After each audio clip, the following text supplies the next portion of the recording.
It's Jackson for Rosalita's. TMA listeners know that's always a great time to gather at Rosalita's. Why not start off with a happy hour Monday through Friday from 3 to 6 p.m.? Enjoy happy hour specials including $3 off of appetizers like the wildly popular carne con cerveza, marinated steak cooked to order and served on a sizzling skillet. The patio is heated and covered, plus Rosalita's offers live music on Thursdays and mariachi every weekend. Check out rosalitascantina.com or visit the downtown or DePere location today. Time to get your fiesta on at Rosalita's. You gotta be on acid to understand what's going on this show. The Ryan Kelly Morning After. KPNT FM HD2. Collinsville, St. Louis.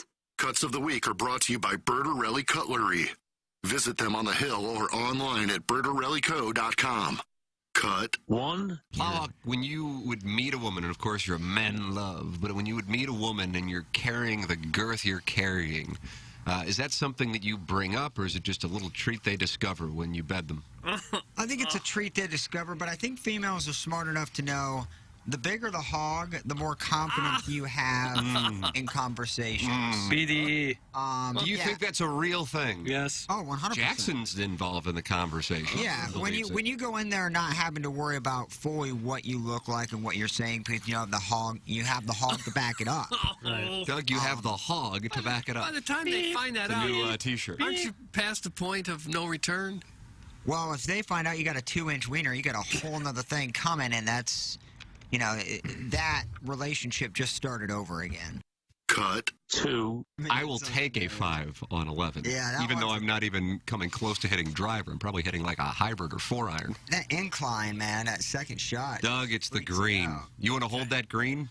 You want to 2-putt that green, Jack? Okay. Have fun. 11's the hardest on the course. Number 11. In terms of. We're talking about number 11. Yeah. Okay. We're Normandy. 11, Doug. Yeah. And for somebody that cuts the ball like me, you don't have a lot of room out Let's there. pull a Biggie's tee shot. Do you think everyone listening to us now lives at Normandy Golf Course and knows exactly or has any idea what you guys are talking about? On one, you need to get it dead center fairway. Yep. That's the key on one. That's so much different than all the other courses. The lack of self-awareness in here is driving me nuts.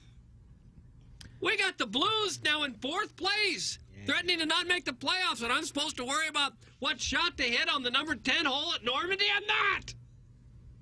Oh, and here's a tip. Try to hit it straight. Really? Thank God for this kind of advice. Cut three. Well, I hope somebody heckled the hell out of Tiffany Haddish's next show at the White Castle. Well, She's performing at White Castle. You don't like her, do you? The Hollywood Reporter listed Tiffany Haddish among the 100 most powerful people in entertainment in both 2018 and 2019. No, she has been. This is 2022. It's pretty We've got a lot of explaining to do now. We're at the White Castle. Where is she in 2022? You can't make that comment if you're not in the top 100 in 2022. Guys, we need a poll on the Twitter tweets to see who has heard of Tiffany Horseradish, because I know I haven't. That's from Hammer and Hank. Tiffany Horseradish is a great name. I had to look her up to see. I had to look her up and see as well. Cut. I'll leave it at the 4. FYI, parallel polyamory is different from the don't ask, don't tell policy that's sometimes practiced in open relationships. You says, in parallel polyamory arrangements, all partners are aware of the other partner's existence. They just have no desire to meet or hear about each other. Okay? You understand the difference there between that and the kitchen? Not really. I've kind of tuned some of it out at this point. I can't take any more of this. Who's your Montaur? I don't know. Who's the Centaur? Who's getting cucked? I don't know. And we got to get through a list of 9 of these, and we're only 3 deep at the moment. 4. I can't take a lot more. And now, there's going to be some kind of quiz about this when it's over? Yeah. I'm getting confused. I can't follow any of it. I haven't listened in like 5 minutes. I'm locked in. What do you got, Plowhawk? When my mom does simple things like washing my hair or washing my body, it makes me feel comforted. Cut 5. When they see me get into a 04 CRV, I'm not buying the 2022, Hemi pickup truck with, a lift kit. That kind of shows that you're already well below the curve in the penis size. Oh, really? Yeah. Is that right? Mm-hmm. So somebody with a new pickup truck is likely to be he's 4 inches. probably getting cucked. Oh, my God. Well, So if you're driving a pickup truck, you're getting cucked. Not all pickup trucks. But 98%. The brand new ones with no mud have never used the back end for any hauling of any kind. Never pulled a Got stump a out of lift the kit. ground. You basically spent 60 grand because you know your penis is small. Oh, You ever do what I do? where's my oven mitt again? You ever do what I do? I find myself like if I'm at a stoplight and there's like a 60, 65-year-old gentleman next to me or a 50-year-old gentleman next to you in a vet or something, you just kind of look over and say, sorry for the small penis, buddy. Oh, yeah. You can, I you don't can buy just that. tell. Those are the guys that can afford the Corvette. They're What's just a making up Corvette for now, 100 they're making grand? up for their lack of size by buying cars and don't like think- me, ladies, I they're don't making think up for the so. small penis. Cut. 6. I've got a Blues heavy lineup in my fantasy hockey. I've been in first place most of the year. No. Last 4 weeks, I lost 3 of them, and I finished in second place in the regular season.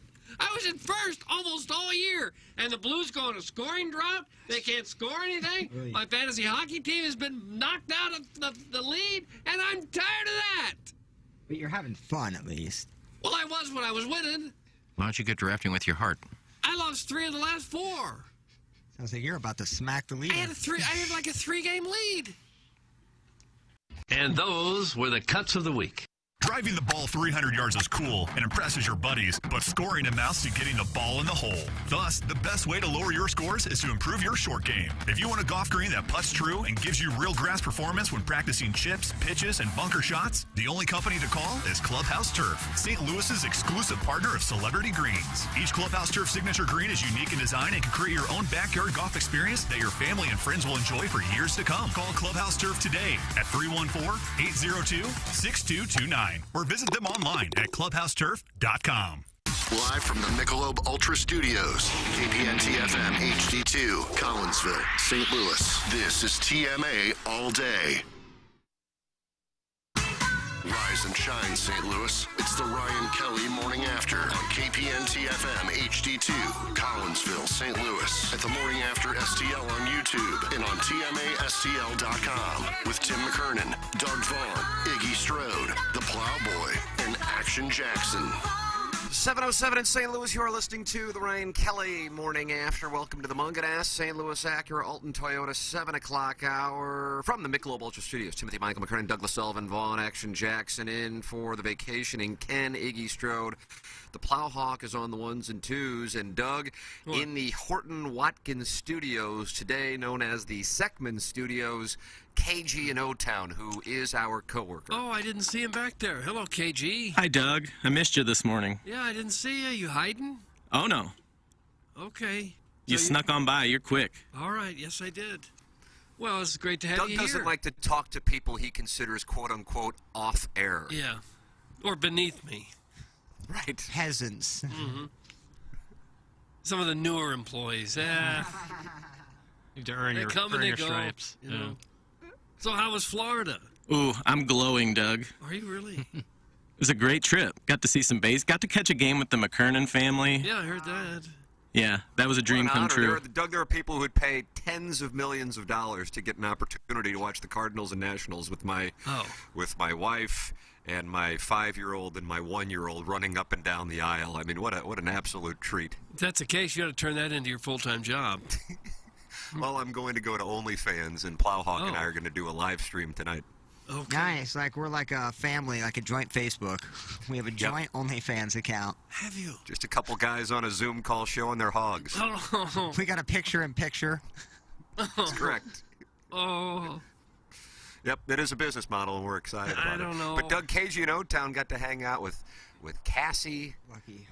He got to hang out at Roger Dean Stadium 2 days ago. And then you had the night flight from Fort Lauderdale to St. Louis? I was supposed to fly out of Palm Beach into Baltimore, and it kept getting delayed, so I was going to miss my Baltimore connection. That's not on the way. If you look at a map, it isn't on the way. No, it seemed a little out of the way, so I actually had to cancel that evening, and I flew back yesterday. I think I left Fort Lauderdale at 6:05 a.m. Oh, boy. Yeah, landed in St. Louis right at 8 o'clock. Wow. And it's about a 2.5-hour flight if you just go straight. Right, but the airport was popping when you returned, right? Oh, yeah, it was hard to move in there. What about the Burger King line? Had people already begun the process of getting ready for a big day? Oh, yeah, you weren't getting anywhere near that thing if you didn't already have your spot. Nice. It had more people than Cucina. Oh, did it? Had there ever We been did. had there ever been at Lambert where there are 3 flights that have come in at the same time? Because every time I land there, regardless of the time, there's only 2 carousels. Probably at the There's only another Southwest flight. terminal. Southwest terminal, that would be the case, like in the middle of the day, but probably not in Terminal 1. Yeah, that Terminal 1 is a dead zone. I'm sure they plan it so that the inbound flights are staggered a bit. Outbound as well. They plan it really well to make it empty. Oh. Well, blame Carl Icahn.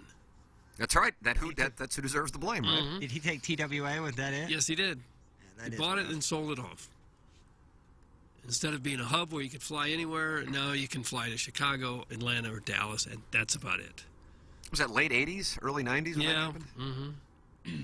Oh, it's And had then a huge Americans said they were going to maintain St. Louis as a hub, and part of me thinks they decided not to. No, went to Dallas.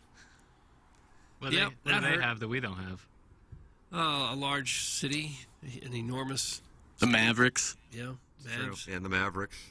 Competent, probably local government, I would assume. Well, that helps too. Yeah. KG, I think what people really want to know is more about Cassie Moore, how this whole thing is evolving. Well, I did show a couple of the boys this morning. I do have a pretty limited edition piece of memorabilia. What do you have? No.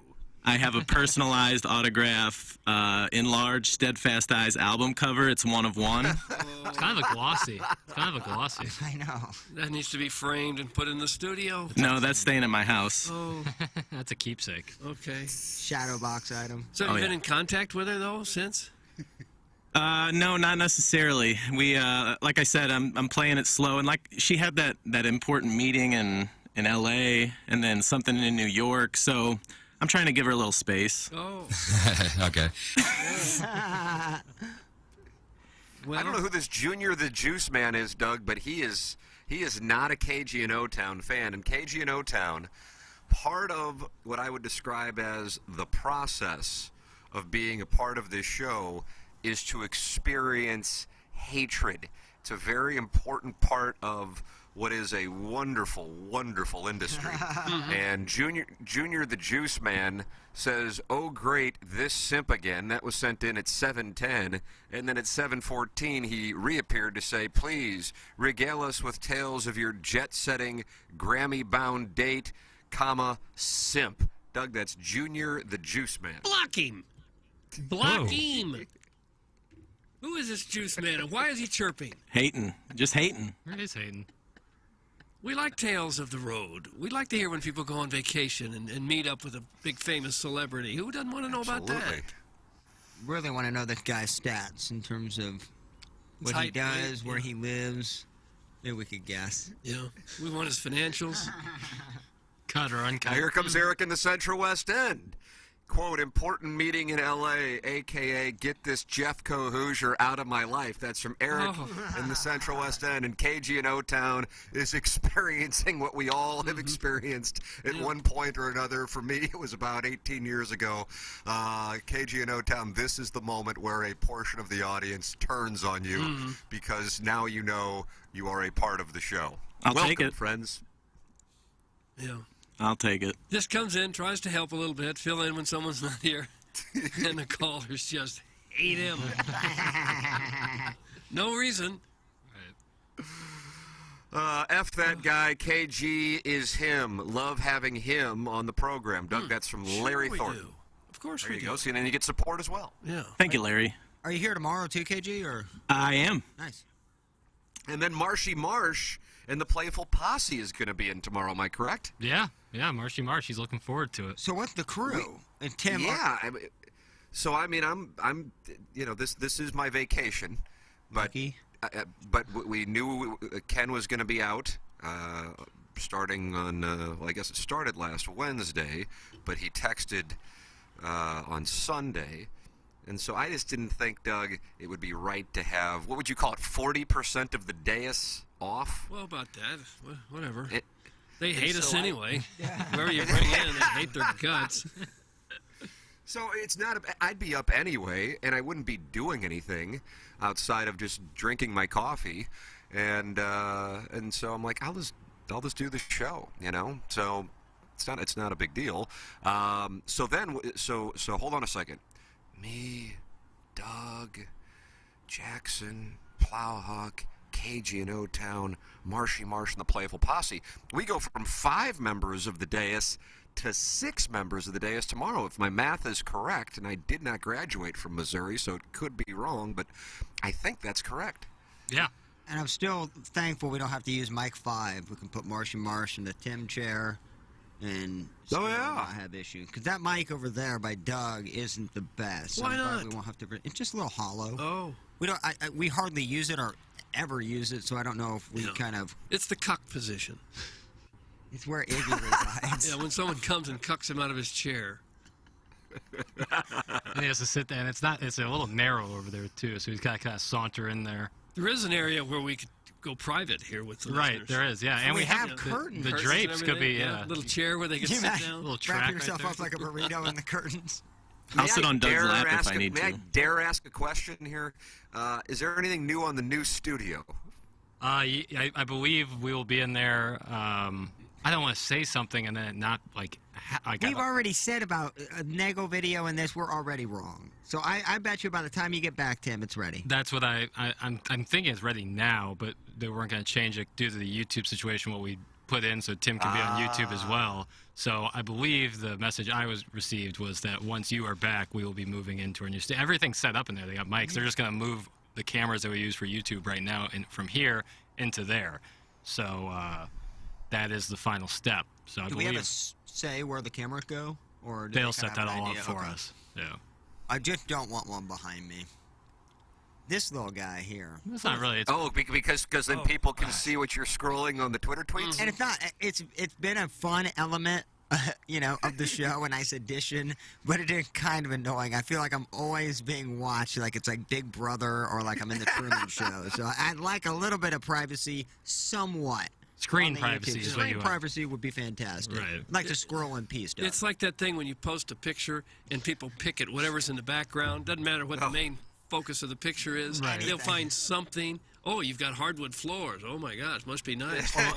Like when people do a satellite interview on TV and they put all the books that they own in their entire house behind them. Right. You know. Or an award they won in 8th grade or Can something. make sure that everyone knows they're learned. Don't say learned. You got the lanyards, from when you started. All the media lanyards are behind you. Mm-hmm. Just. It took a mere 12 months to build the Empire State Building. This must be one hell of a studio if it's taking 18 months to finish it up, Doug. That's Hammer and Hank. He is not happy with the pacing. Why would he care? How's it going to affect him? What studio we sit in?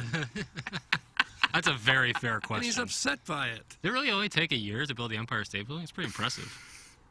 I would ship the over on that, but I trust Hammer and Hank, so I don't want to go against him. Didn't they build some big skyscraper in China in like a week or something?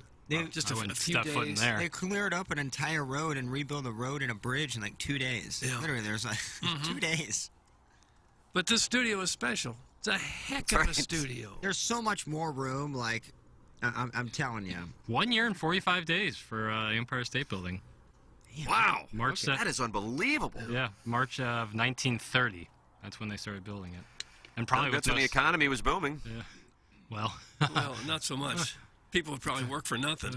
And next probably to it. Probably helped. That's probably what helped it. Yeah. No safety either. I can't imagine much safety precautions. No, if we have half a dozen fall off the top of it, you deal with it. Jackson, did anybody pass away during the construction of the Empire State Building? I would imagine wherever you got that information, it probably details that.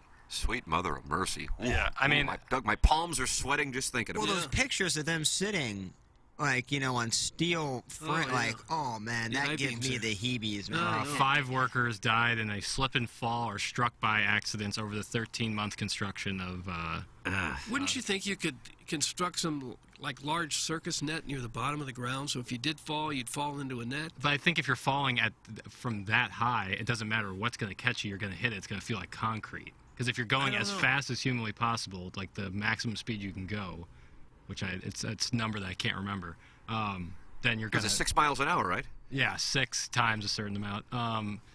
You're going to hit the ground. And the same thing with water. Like, you fall off a tall building into water, it feels like concrete. Like, you're just going to die.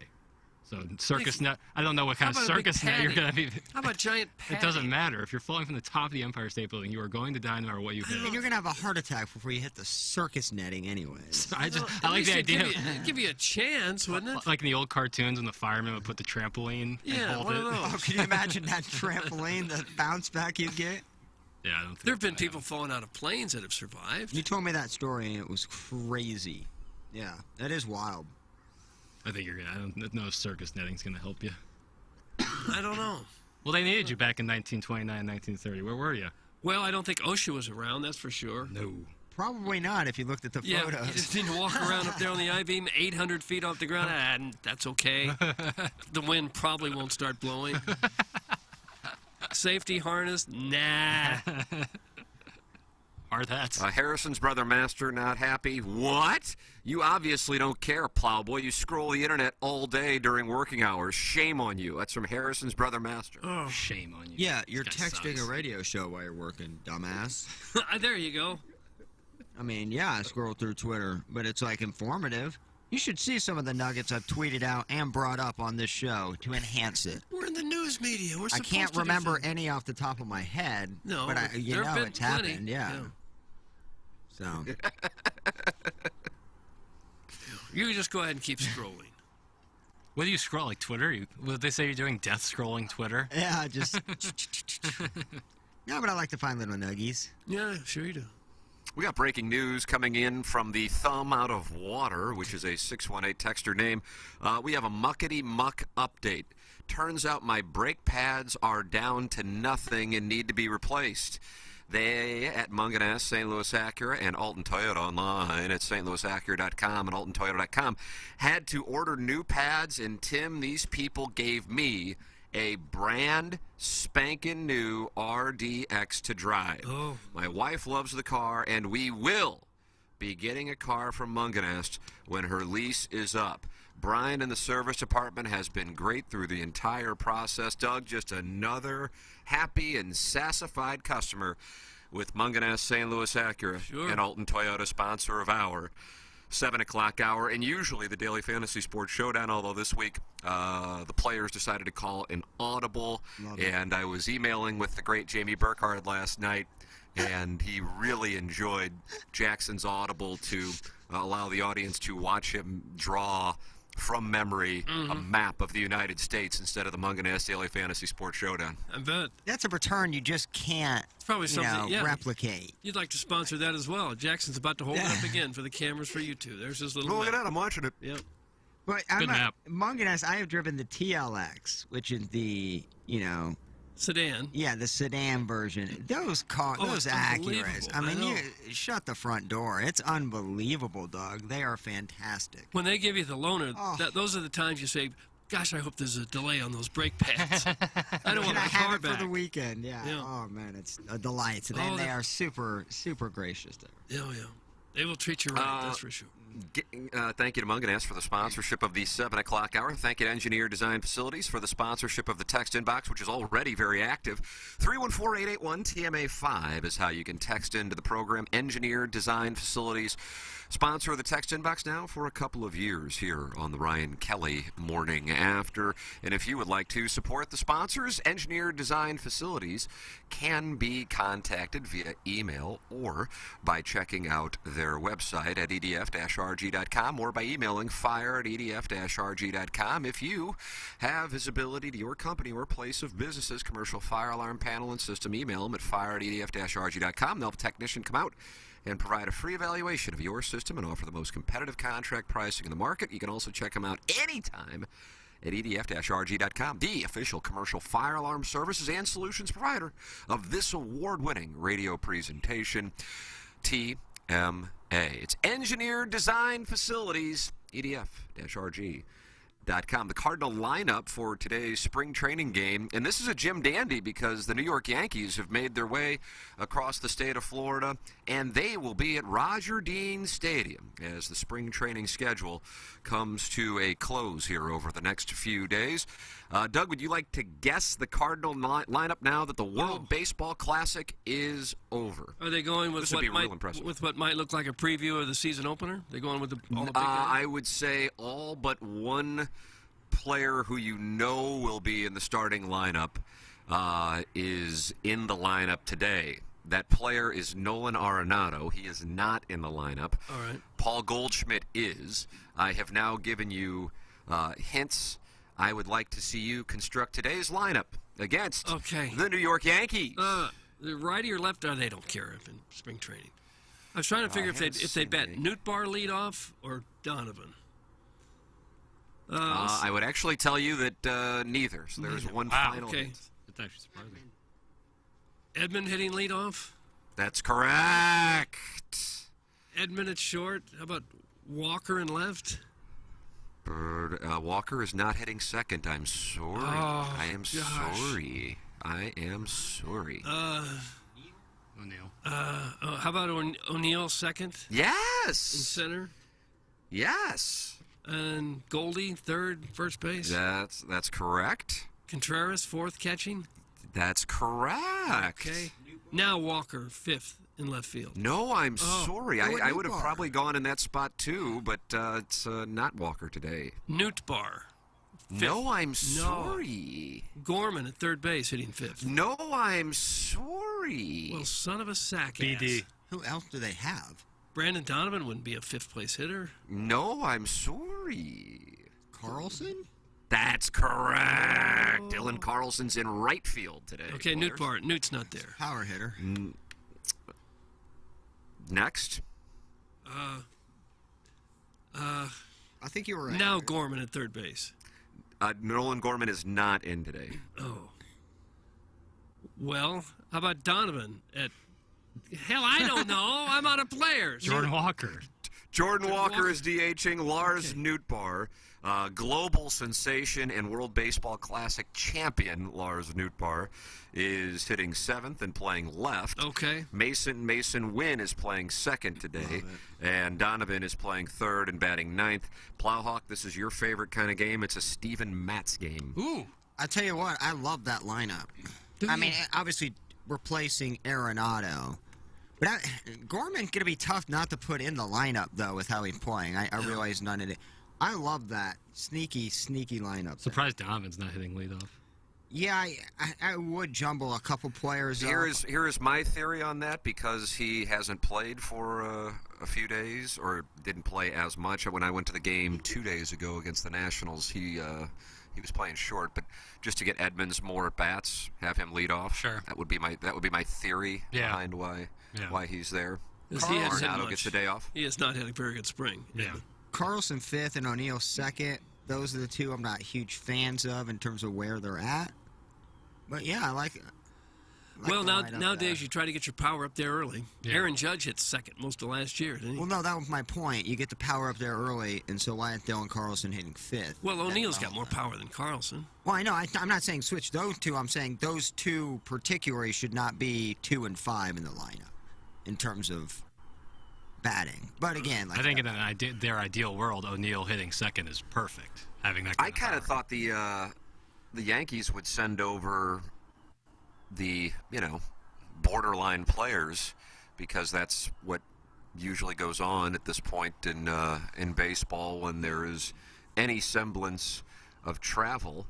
But when they played Natitude yesterday over here on this side of the state, the Yankees traveling across from Tampa St. Pete, Rizzo, Stanton, Hicks all made the trip. Judge did not, but I was kind of surprised to see those names in the Torres. Surprised to see those names in the lineup. Yeah. So. Well, we're getting close. I guess they need to play at this point. Yeah. Good litmus test for Steven Matz. See how he's working against a top tier team like that. Yeah.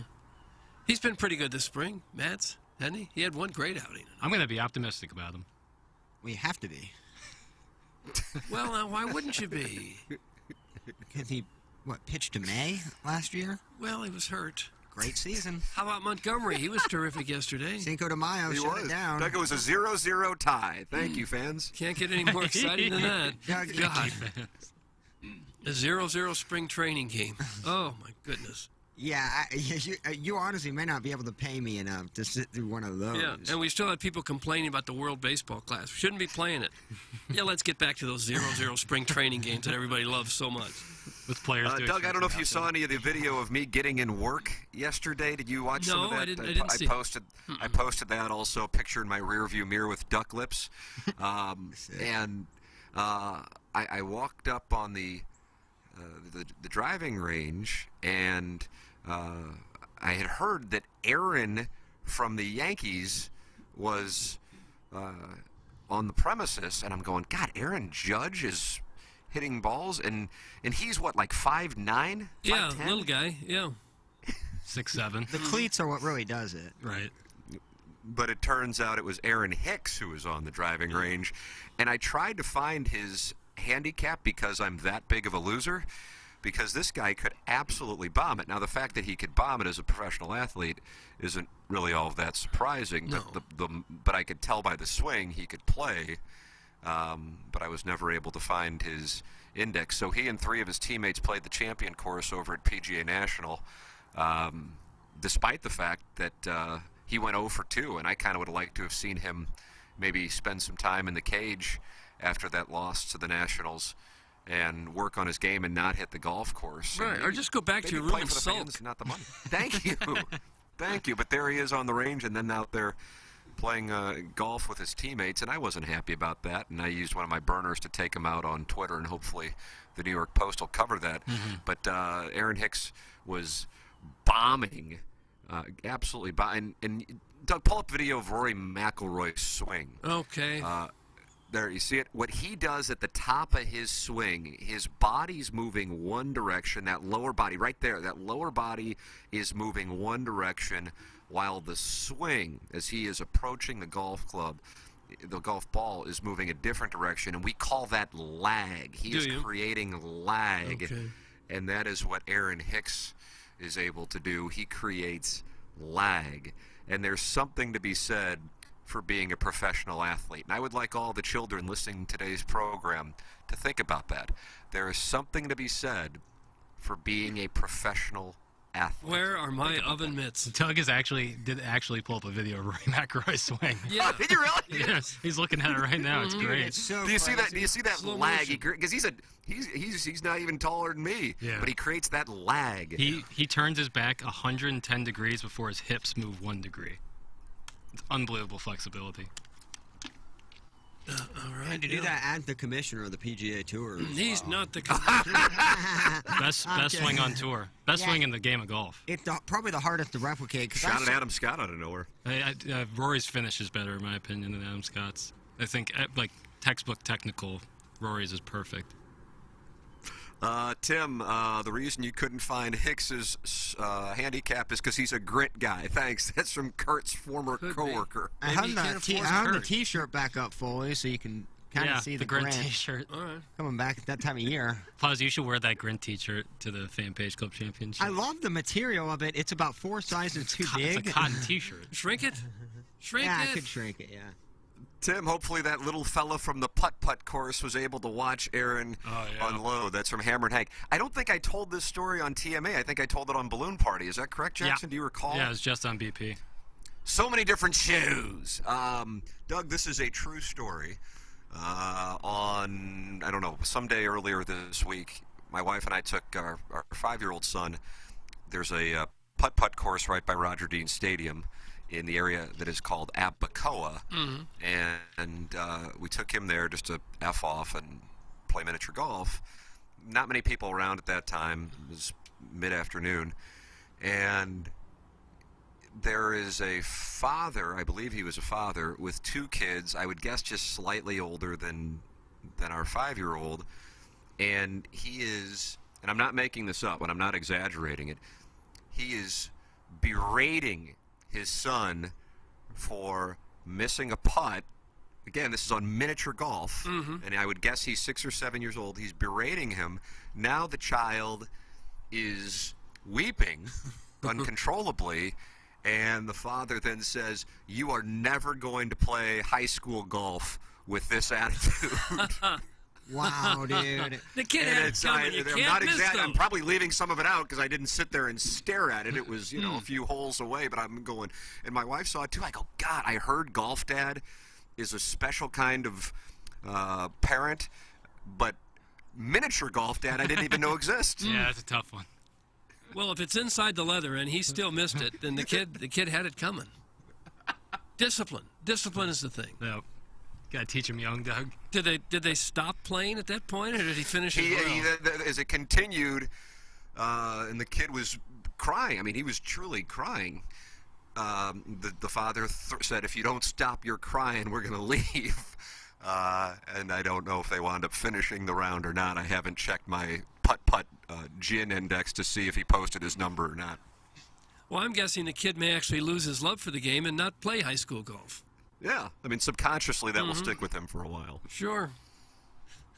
That's quite a threat. You'll never play high school golf. Jeez.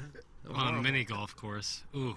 On a miniature golf course. I mean, if I saw that crap over at like a nice course in a practice area as in a real golf area with a 6 or 7 year old, like, oh, God, that is so uncomfortable.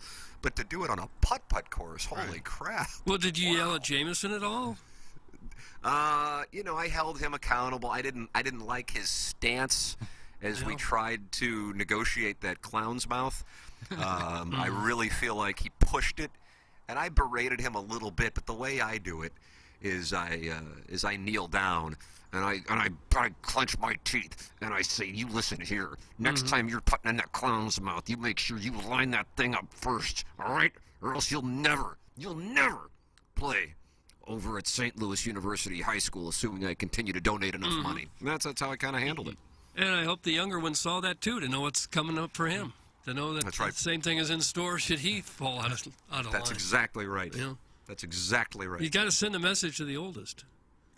If you are not smart enough to time the windmill arms, forget about golf. You are going to be a total failure at whatever you do in life. That's from the Wentzville Ween Peaker. Oh, man. True.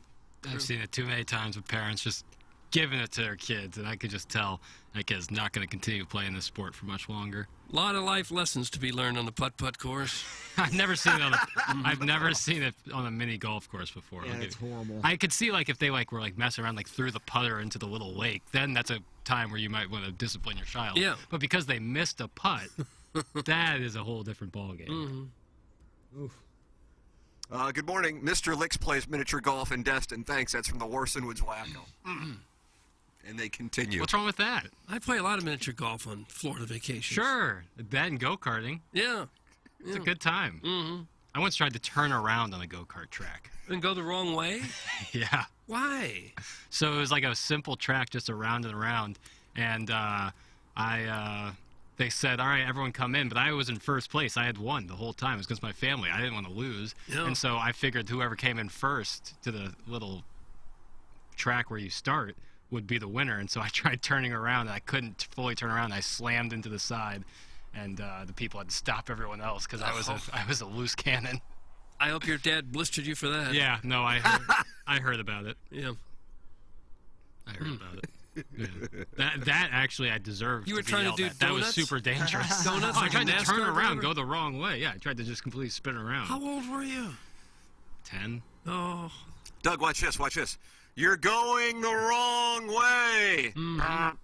How's he know where we're going? Wonderful. P's, T's, and A's. 1987? Yeah. I don't know the years, 1987? Tim. Yeah, almost positive that's the year. John Yep, Hughes. 1987. Okay. I got a spot here this morning where the sun is shining into my laptop, and I cannot see. So I'm gonna move it over here, Doug. Now I think the glare from the east will be reduced. Guys, I heard yesterday Mr. Licks was bragging in the Pillar pickup line about his Table Rock Lake timeshare. That's from the Hunchback of Vaughan Castle. Boy, this Our Lady of Pillar pickup line is it's a happening place. Hotbed of activity. The bad part for the kid at putt-putt is it's probably worse in life at home when nobody is watching. That's from Starfish Street. I would agree with that assessment. That is most likely the case. Let's see. Guys, I cannot tell you how great the show has been since... Oh, I'm not going to read that No. one. Please, can the 10 handicap on the dais continue to tell me who has the best swing form on the PGA Tour? That's from Herb's Hog. Is that your buddy Herb coming after you, Jackson? No, he would know better. When I was in school for golf management, they would show us videos of Rory, and they're like, this is like the perfect swing. If you can teach someone close to this, then you're golden. Like, that was taught to us as like videos of Rory being like the most perfect swing. So that's why I say that. People just like to hate. Oh. Herb's Hog being but one this of is them. not Herb. This is not Herb. No, Adam Herb Brown. is a sweet man who just likes to love. How and, sweet is Herb? Oh, he's a wonderful human being. And this person clearly doesn't share the same characteristics as Herb, because he wouldn't say something so asinine. You should take a page out of Iggy's book and challenge him to a match of golf. Right. Put your golf where your mouth is. You want to go up against him, Jackson? Doug, I'm very bullish on Jackson. I think Jackson is going to go low. Just something needs to happen as he attacks the ball to hit his 7-iron further than 140 yards, and we just can't figure that out. I don't have the gift to figure out what it is. I just know he must be adding loft when he strikes that ball, and I just don't know. I don't have the answer. I'm working on some drills that are helping with that. I was in the cold the other day. I was hitting balls, and it was going closer to 150, 155. So that gives me a lot of Are you hitting them promise. straight at least? Yeah. Well, then why not just use a 6-iron? Because once we get lower in the 7, ball striking becomes inconsistent with my 6, 5, and 4-iron. But now I'm working on. I have a new drill and it's on a new swing. What's your drill, bro? It's all about like dropping the club what feels like behind my ass. Oh. So get that in to out swing plane going, and then also fully finishing the swing, like making sure my wrists come through, and then fully finishing the swing with my weight forward. Release that club. Exactly. Release. So that's all I'm really working on at the range. Over my chest. That and 15-yard chip shots. And we're gonna go low. We're gonna go low this summer. How low you going this summer? As low as we can. Jackson told me privately that if he doesn't win the Fan Page Club Championship, he is going to resign from Balloon Party. Oh, really? That's what it's going to be. Wouldn't he lose What an explanation that would be on the show. Wouldn't he lose on purpose then? Sorry, I didn't win our radio show's golf tournament. That's it. A net event, and now I'm going to now I'm going to quit now I'm going to quit the show I do from 10 to 11. I'm sure they would accept it. They don't care what the reason. They would understand. They would just be happy. Sure. Yeah, be thrilled. Guys, you know what failure at miniature golf at 6 looks like later in life? A middle-aged man who is claimed as a dependent by his father-in-law and drives a Honda Odyssey with a 30A sticker. That's from the Horson Woods Wacko. This Horson Woods Wacko is loaded for bear today, and he is ratcheting up the attacks on Mr. Licks. I'm not going to stand for any Licks slander. I will. You're Mr. Licks Lemming on KGNO 10. Absolutely. Team Licks. Who do you think has more support, Mr. Licks or Orson Woods Wacko? Orson Woods Wacko. Well, I don't know. I think Orson Woods Wacko, I would agree with that. I hate to see the Honda Odyssey get thrown under the bus. It's a fine whip. It's a decent vehicle. Yeah. Mr. Licks has sent in a text in caps, which, Doug, that's how you know somebody means business if the text comes in caps. I am sick and tired of people saying I spend any time in Destin.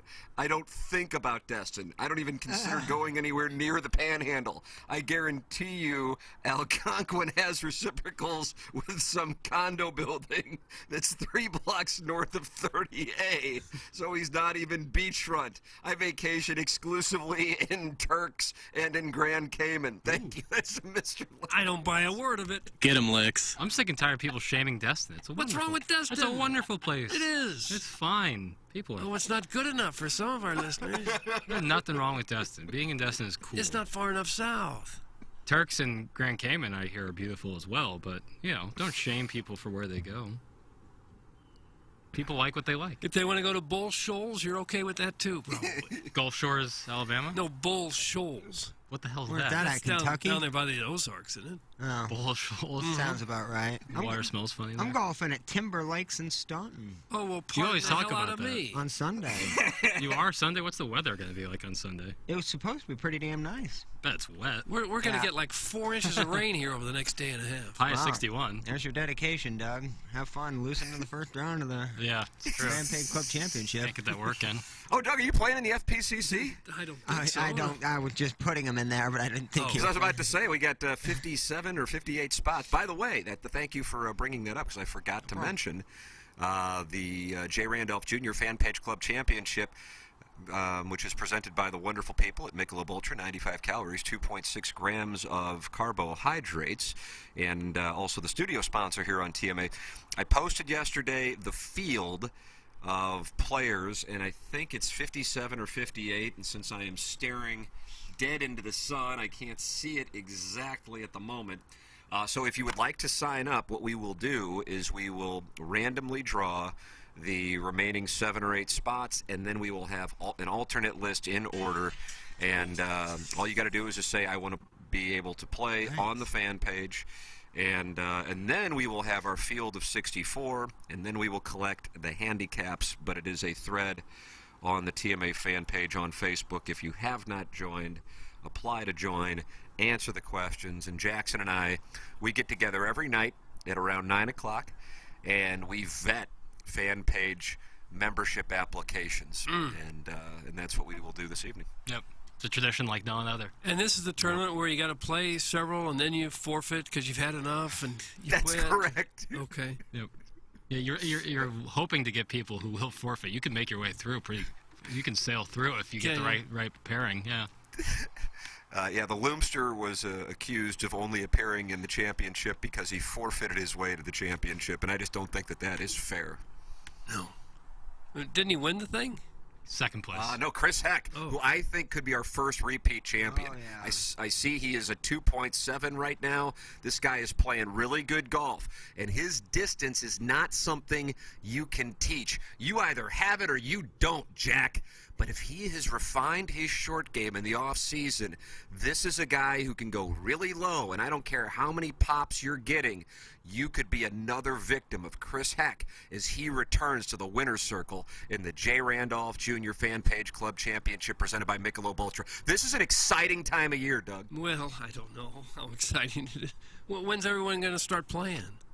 April 30th, Gateway National, balls in the air at 11:30, brother. Okay, everybody there at the same time. Mm-hmm. Yeah, it's a who's who and it is. Of the same yeah, Ladue News covers it. Huh. Patch maybe. Satellite trucks. And so then the winners from April 30th, they advance to the next round. Yeah. The round of 32. That's correct. Will Doug's big channel be out there? Some coverage? Oh, absolutely. Yeah. Satellite truck, the whole bit. Yeah. Only in-law dependents go to Turks and Caicos or the Caymans. Those locations are cruise ship fat people cesspools. That's from the Warson Woods. Then where the hell are you supposed to go? If all these places suck, what is good? I don't know. Is it St. Martin's or bust? Like, eventually you're going to run out of places to go if everywhere else is like if a cruise ship. Everybody stops who listens to this show is so wealthy. I know. They can go anywhere they want to go. Right. So if a cruise ship stops at a place, it then turns into a fat cesspool. Where are you supposed to go? Are there a lot of fatties on cruise ships? Yeah. Oh, yeah. Can confirm. All you can eat food, not much moving around. Oh, my God. It's like a paradise. casino buffet type of setup? There's usually casinos on the cruises. Oh, so you double the beef. People just... Yeah. I've seen, yeah. It's just doing that for days. Like how heavy? What would be the average stat of the person on a cruise line? I was like 8, so I didn't necessarily have like a pen and paper out. But what would you think? Like, what would you see if you went to, the East Coast and you went to a beach on the East Coast? Like, that's what you would see. Like, probably a bunch of fights. Why East Coast? Well, yeah, I stand by my statement. But like, if you went to like a beach in Jersey. That's what you'd see. Yeah. A lot of body hair. Oh. But it's also a lot of wise guys. But there also is like yum. People in shape certainly, but there are also your heavies. Wow. Your heavies. I love that term more than heavies. Yeah. Little Tommy Tribbins has issued a statement. Doug, he won the 2022 Texture of the Year, if memory serves, at the year-end awards. He says, Mr. Licks is absolutely the guy who travels to tacky-ass Myrtle Beach and claims it's, quote, a destination golf resort. He definitely wears a Pray for Birdies hat on the golf course and has a full set of the Barstool Kisner Ain't No Hobby head covers. Thanks. That's from Little Tommy Tribbins. I like Myrtle Beach. I've been there many times. It's a fun place. Jackson, you like every destination, and you will not let people shame others' vacations. Not everybody can go to St. Bart's. Absolutely. That Myrtle Beach is where I turned around in the golf cart, in the go-kart. So Wait, is it? yeah, so Oh, I that's have Florida? a long... Why am I thinking South Carolina? It's South Carolina. It is South Carolina. Yeah. I almost went to school in Myrtle Beach, Coastal Carolina. Oh, you were this close. You and Dustin Johnson. Yes, it was one of 3 schools I was considering, FGCU, Mizzou, and Coastal Carolina. Were they disappointed when you notified that you were going to FGCU? No, they probably just moved right the hell on. The dorms were 4 to a dorm, and I was like, ooh, that doesn't sound good at all. 4 to a room? 4 to a room, and it was like the size of a dorm at Mizzou. Oh, gosh. 2 bunk beds, and it would have been just straight. Lots of mans, just like East Tennessee in 3 weeks. You've always kind of liked bunking with a lot of guys in a remote location. Well, I learned from the best. I never went to Good Tennessee morning. with 12. Doug, it looks like we are being sued again. Okay. As of this morning, I have engaged Polsinelli and will be legally pursuing libel and slander claims against many texters. I will not allow Destin, Myrtle Beach, cruises to be attached to me or my name. Let me remind you all that Wacko was initially the one sour on the common folk who live south of Manchester. Thank you. That is from Mr. Lick. So he will be filing suit against texters. Doug, he has engaged Polsinelli, so that's who's going to be representing him. Yeah. I see that law firm sign on one of the buildings downtown, so I guess they're high-powered. So you must mean business. He does. What are you going to do? And it's common folks only who live south of Manchester? That's correct. That's correct. All right. Yep. So things are happening, unfortunately, on this show. About every 10 years, we get sued either by a texter or a Hall of Fame first baseman. Right. And I guess it's another 10 years. Speaking of which, I don't know if anybody saw, friend of the program, Adam Long, got to play with Albert Pujols yesterday. Oh, Did really? you see that? Yeah, how about that? That's awesome.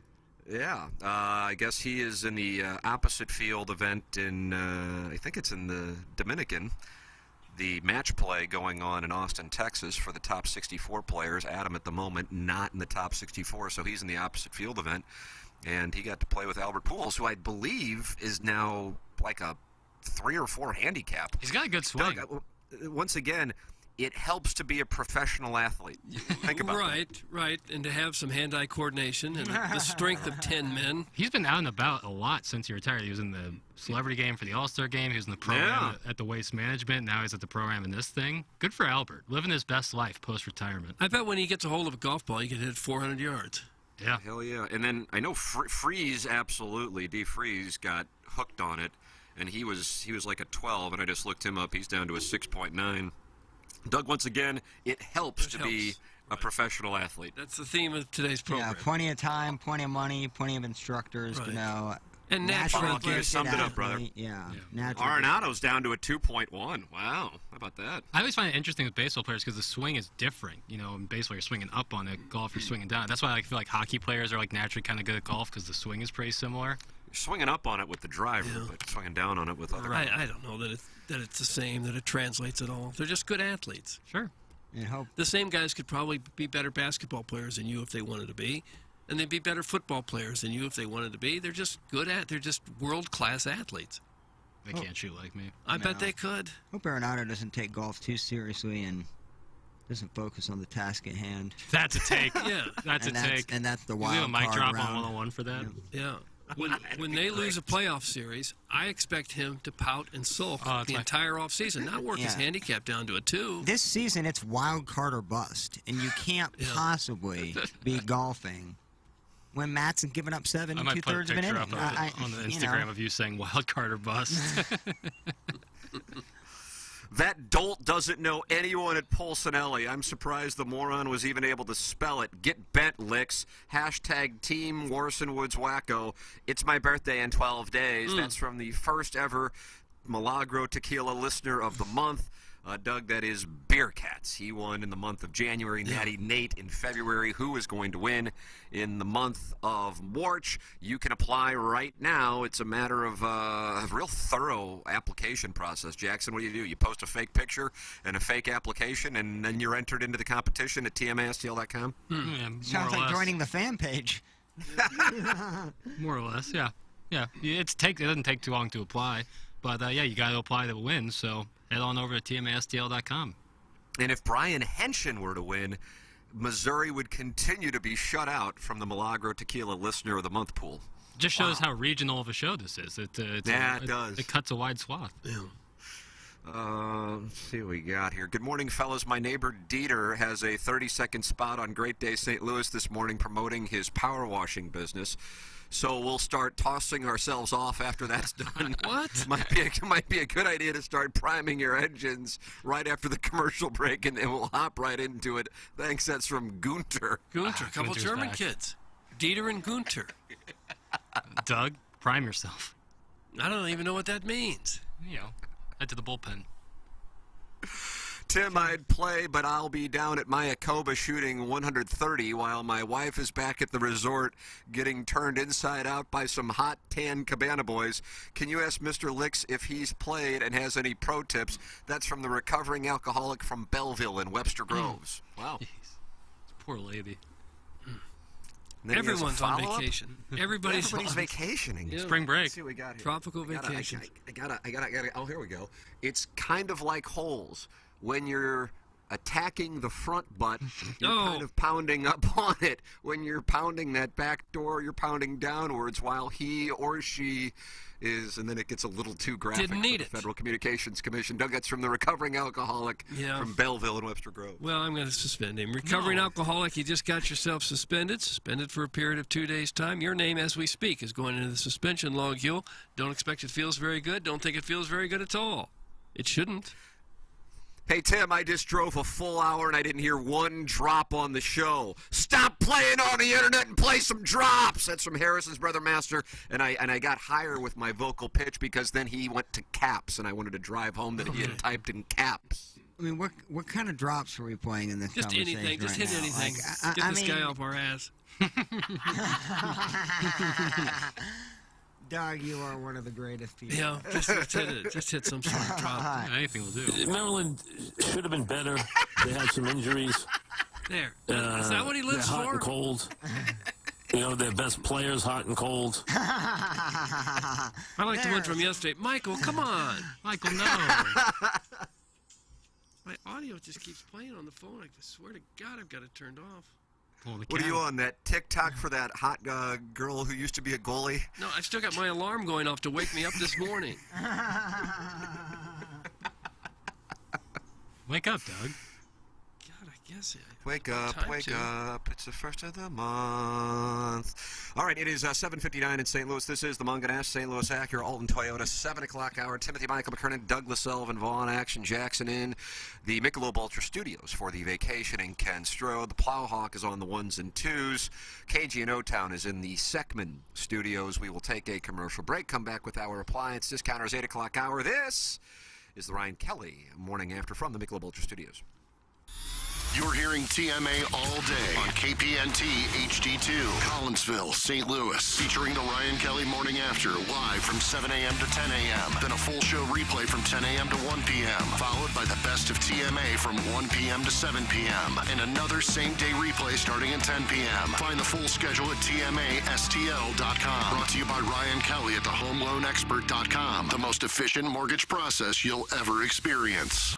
Hey, this is Tim McKernan of TMA, and I am thrilled to have new clients on board Longo Biggs Injury Law. CD Longo and Doug Biggs. And Doug, the thing I want our audience to know is that you guys are local and you guys are different. Tell our audience how you're different. Yeah, Tim, both CD and I are from St. Louis area, born and raised in the South City area or the South County area. And we are also thrilled to be part of the TMA family now. If anyone signs up with us for an injury case, their case is treated like they are family. We get to know you, we get to know the ins and outs of your case, and make sure we represent you like you are part of our family. We're not like one of the large firms in the area who might take your case and just treat you like another number or another file. You'll get our personal attention. It's either CD and I who will handle your case directly. And if you are injured in an accident, please remember us. You can visit us at longobigs.com, and that's Bigs with 2 Gs. The choice of a lawyer is an important decision and should not be based solely upon advertisements.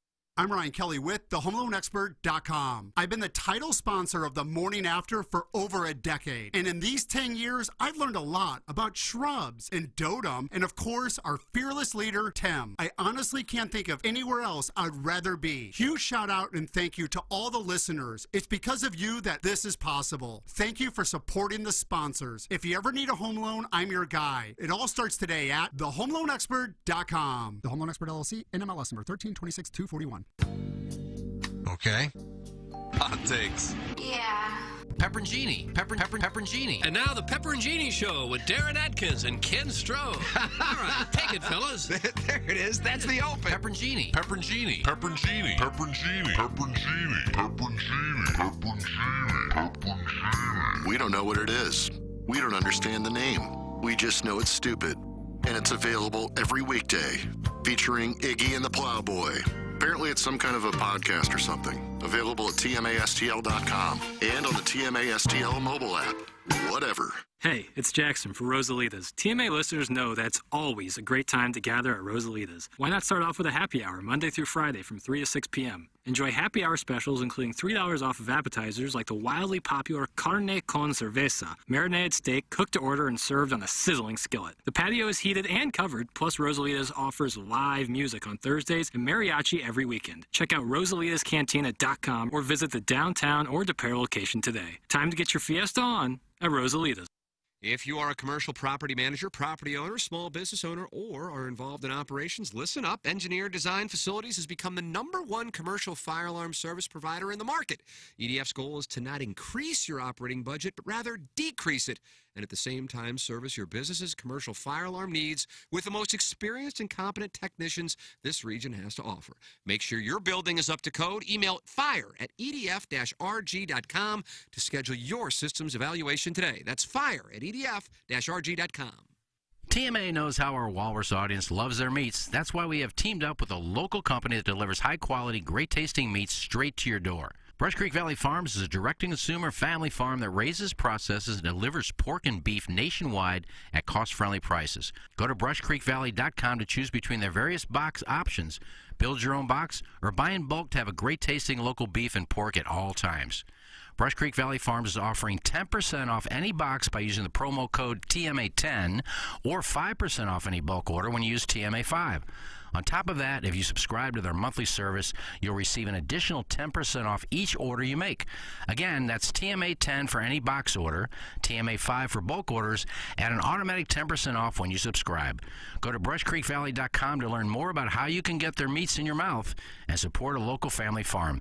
That's brushcreekvalley.com, high-quality meats for a lowbrow audience. Driving the ball 300 yards is cool and impresses your buddies, but scoring amounts to getting the ball in the hole. Thus, the best way to lower your scores is to improve your short game. If you want a golf green that putts true and gives you real grass performance when practicing chips, pitches, and bunker shots, the only company to call is Clubhouse Turf, St. Louis's exclusive partner of Celebrity Greens. Each Clubhouse Turf signature green is unique in design and can create your own backyard golf experience that your family and friends will enjoy for years to come. Call Clubhouse Turf today at 314-802-6229. Or visit them online at clubhouseturf.com. Hey, this is Tim McKernan, and I am here with James Carlton of the Carlton State Farm Insurance Agency. And James, I love getting emails from listeners who support the sponsors. I got one last week from a client of yours who switched, and you immediately saved him $1,000, and it meant the world to him. The area that we're really having an impact on people's finances are people with drivers under the age of 25. We're seeing material savings for these types of clients, hundreds, if not even thousands of dollars per year. James Carlton, Carlton State Farm Insurance Agency, 314-961-4800, or go online at carltoninsurance.net.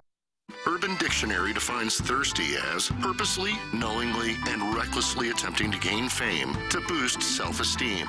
So, are you thirsty? Well, TMA has you covered. Become a part of the 2023 TMA Listener of the Month Club. You nominate yourself for a monthly award. And if you win, you get recognition and stuff to help you satisfy that insatiable thirst. We're talking January, February, March, April, May, June, July, August, September, October, November, etc. Go to TMASTL.com or the TMA app. Give us your name, a photo, and other pertinent information. Tell us why you deserve to be TMA Listener of the Month. And if you don't want to use your real name or photo, we don't really care. The TMA Listener of the Month. Get recognized just for being you or fake you or whatever. Quenched by Milagro Tequila. Welcome to the brighter side of tequila with Milagro in the morning after on KPNT HD2. Now, back to the Ryan Kelly Morning After on KPNT HD2, Collinsville, St. Louis. I'm Ryan Kelly with thehomeloanexpert.com. Have you been thinking about buying a home, but you're sitting on the sidelines because you think the process is just going to be too complicated and maybe you'll get stuck in a bidding war? Not when you're working with me. We can start with a phone call and I can get you pre-approved the day you call in. I'll get you a lower rate, and with our 10-day closing guarantee, you'll be in the home of your dreams by the end of the month. So if you've been sitting on the fence, it's time to move. Get pre-approved for your next home loan today at thehomeloanexpert.com. NMLS number 1326241.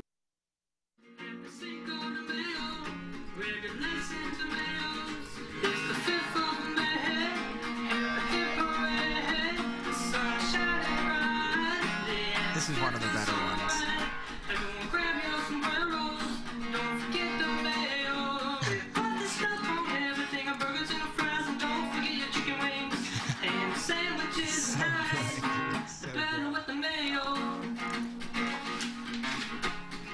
So good.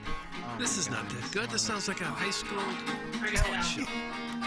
Burritos, Totitos, Doritos, Cheetos, Fritos, Buenos, and the Senoritos, Framios, and Trios with the jalapenos. Oh, yeah. Tacos from Pacos with panchos, nachos, churros, rancheros, and some Canyoneros. I'm out. Adios, amigos. So bad. I think it's great. This was for the mayo. This is for the mayo? There you have it. Cinco de Mayo. Cut that off. Best thing out there right now, no doubt about it. And that's it. And that's where it ends? This was for the mayo. Yep. Oh, There a you cappella. have it. Oh, I just wanted to hear that. There you have it. Who was that singing? That's just acoustic, banging out another Okay. hit. We starting the Appliance Discounters 8 o'clock hour with breaking news, because I think that's why people tune into this show, is to get breaking news. Yeah, So, we're a newsroom, like a live newsroom. John Denton, who is going to join us on Balloon Party today at 10:15. Is that correct, Jackson? Yes, sir. 10:15? Yes, sir. He's the MLB.com writer for the Cardinals. He says Lars Nootbaar has a, quote, handshake agreement with Shohei Ohtani that he will play for Japan again in the 2026 World Baseball Classic. So Plowhawk Lars Nootbaar is a sensation with the Cardinals, and now he has caught the eye of Shohei Ohtani. It is interesting, that relationship. It does seem like they're very friendly and generally like each other. Maybe Lars can bring Shohei here. He That can one. talk him into coming to St. Louis. No, it will never Why happen. not? That will never What? happen. Shohei It might. Ohtani could call Bill DeWitt and go, I want to come to you guys. It's a $450, $500 million contract. No way Cardinals are doing that. Buster Olney actually talked about what Ohtani could get in free agency. Here is ESPN's Buster Olney, and I believe, Doug, it's clip 3? Okay, clip 3, Plowsy. Yeah, no, I got it. Number 3, hit the lever, Plowsy. I think the Angels will keep him throughout the year. Their owner, Artie Moreno, is on the record as saying, if we're competing, we're going to keep him, and then he'll become a free agent. Brian, the question at that point is the offer that he signs start with the number 5 or start with the number 6? What? $500 million plus, $600 million plus. I think it's going to be $600 million plus, because there's nobody else in baseball that can do what he can do, that can replicate his production, replicate his marketability. We're going to be talking about him through the trade deadline. We're going to be talking about him going into the offseason and all the way through free agency. Mets, Dodgers, maybe the Yankees, maybe the Mariners, and the Angels trying to keep him. He's going to have enormous bidding for the best player in the world. Dude, why isn't there music like that in the background? Just You didn't like it? I like Bustaroni. I like the meat and potatoes of the clip. It's just Sure. like, dude, that music is ridiculous. Okay. But I love $600 million is insane. Yeah, I can't see the Cardinals be willing to pony that, especially with the problems they're having right now with their television contract. What are there, 2 teams that maybe can do that? Mets, Dodgers, Yankees, yeah. obviously. Yeah, like you got 3 teams, 4 teams if Boston gets involved, and that's it. What if the Dodgers might be the leading candidate? I mean, Has lives to out there be. now anyway. He's probably familiar with that area. He would look so good. Wouldn't you much rather live in L.A. than New York? I'd rather live in St. Louis. Oh boy. Look at that! Flip In that LA or off. New York? There's a promo. There's a promo.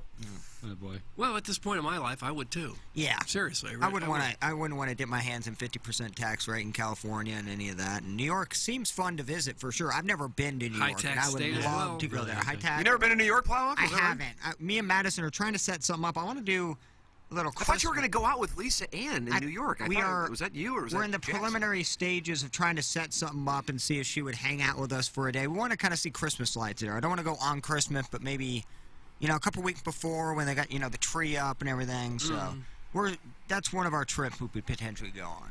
Man, I couldn't live there. I don't think. No, I couldn't either. Even not ever going there. I don't think I. Too could intense. go. Not enough free parking. I enjoy. You don't need a whip. You don't need a whip. Yeah, whip, if I could whip. get rid of a car, that'd be nice. And pizza, Doug. We got pizza here.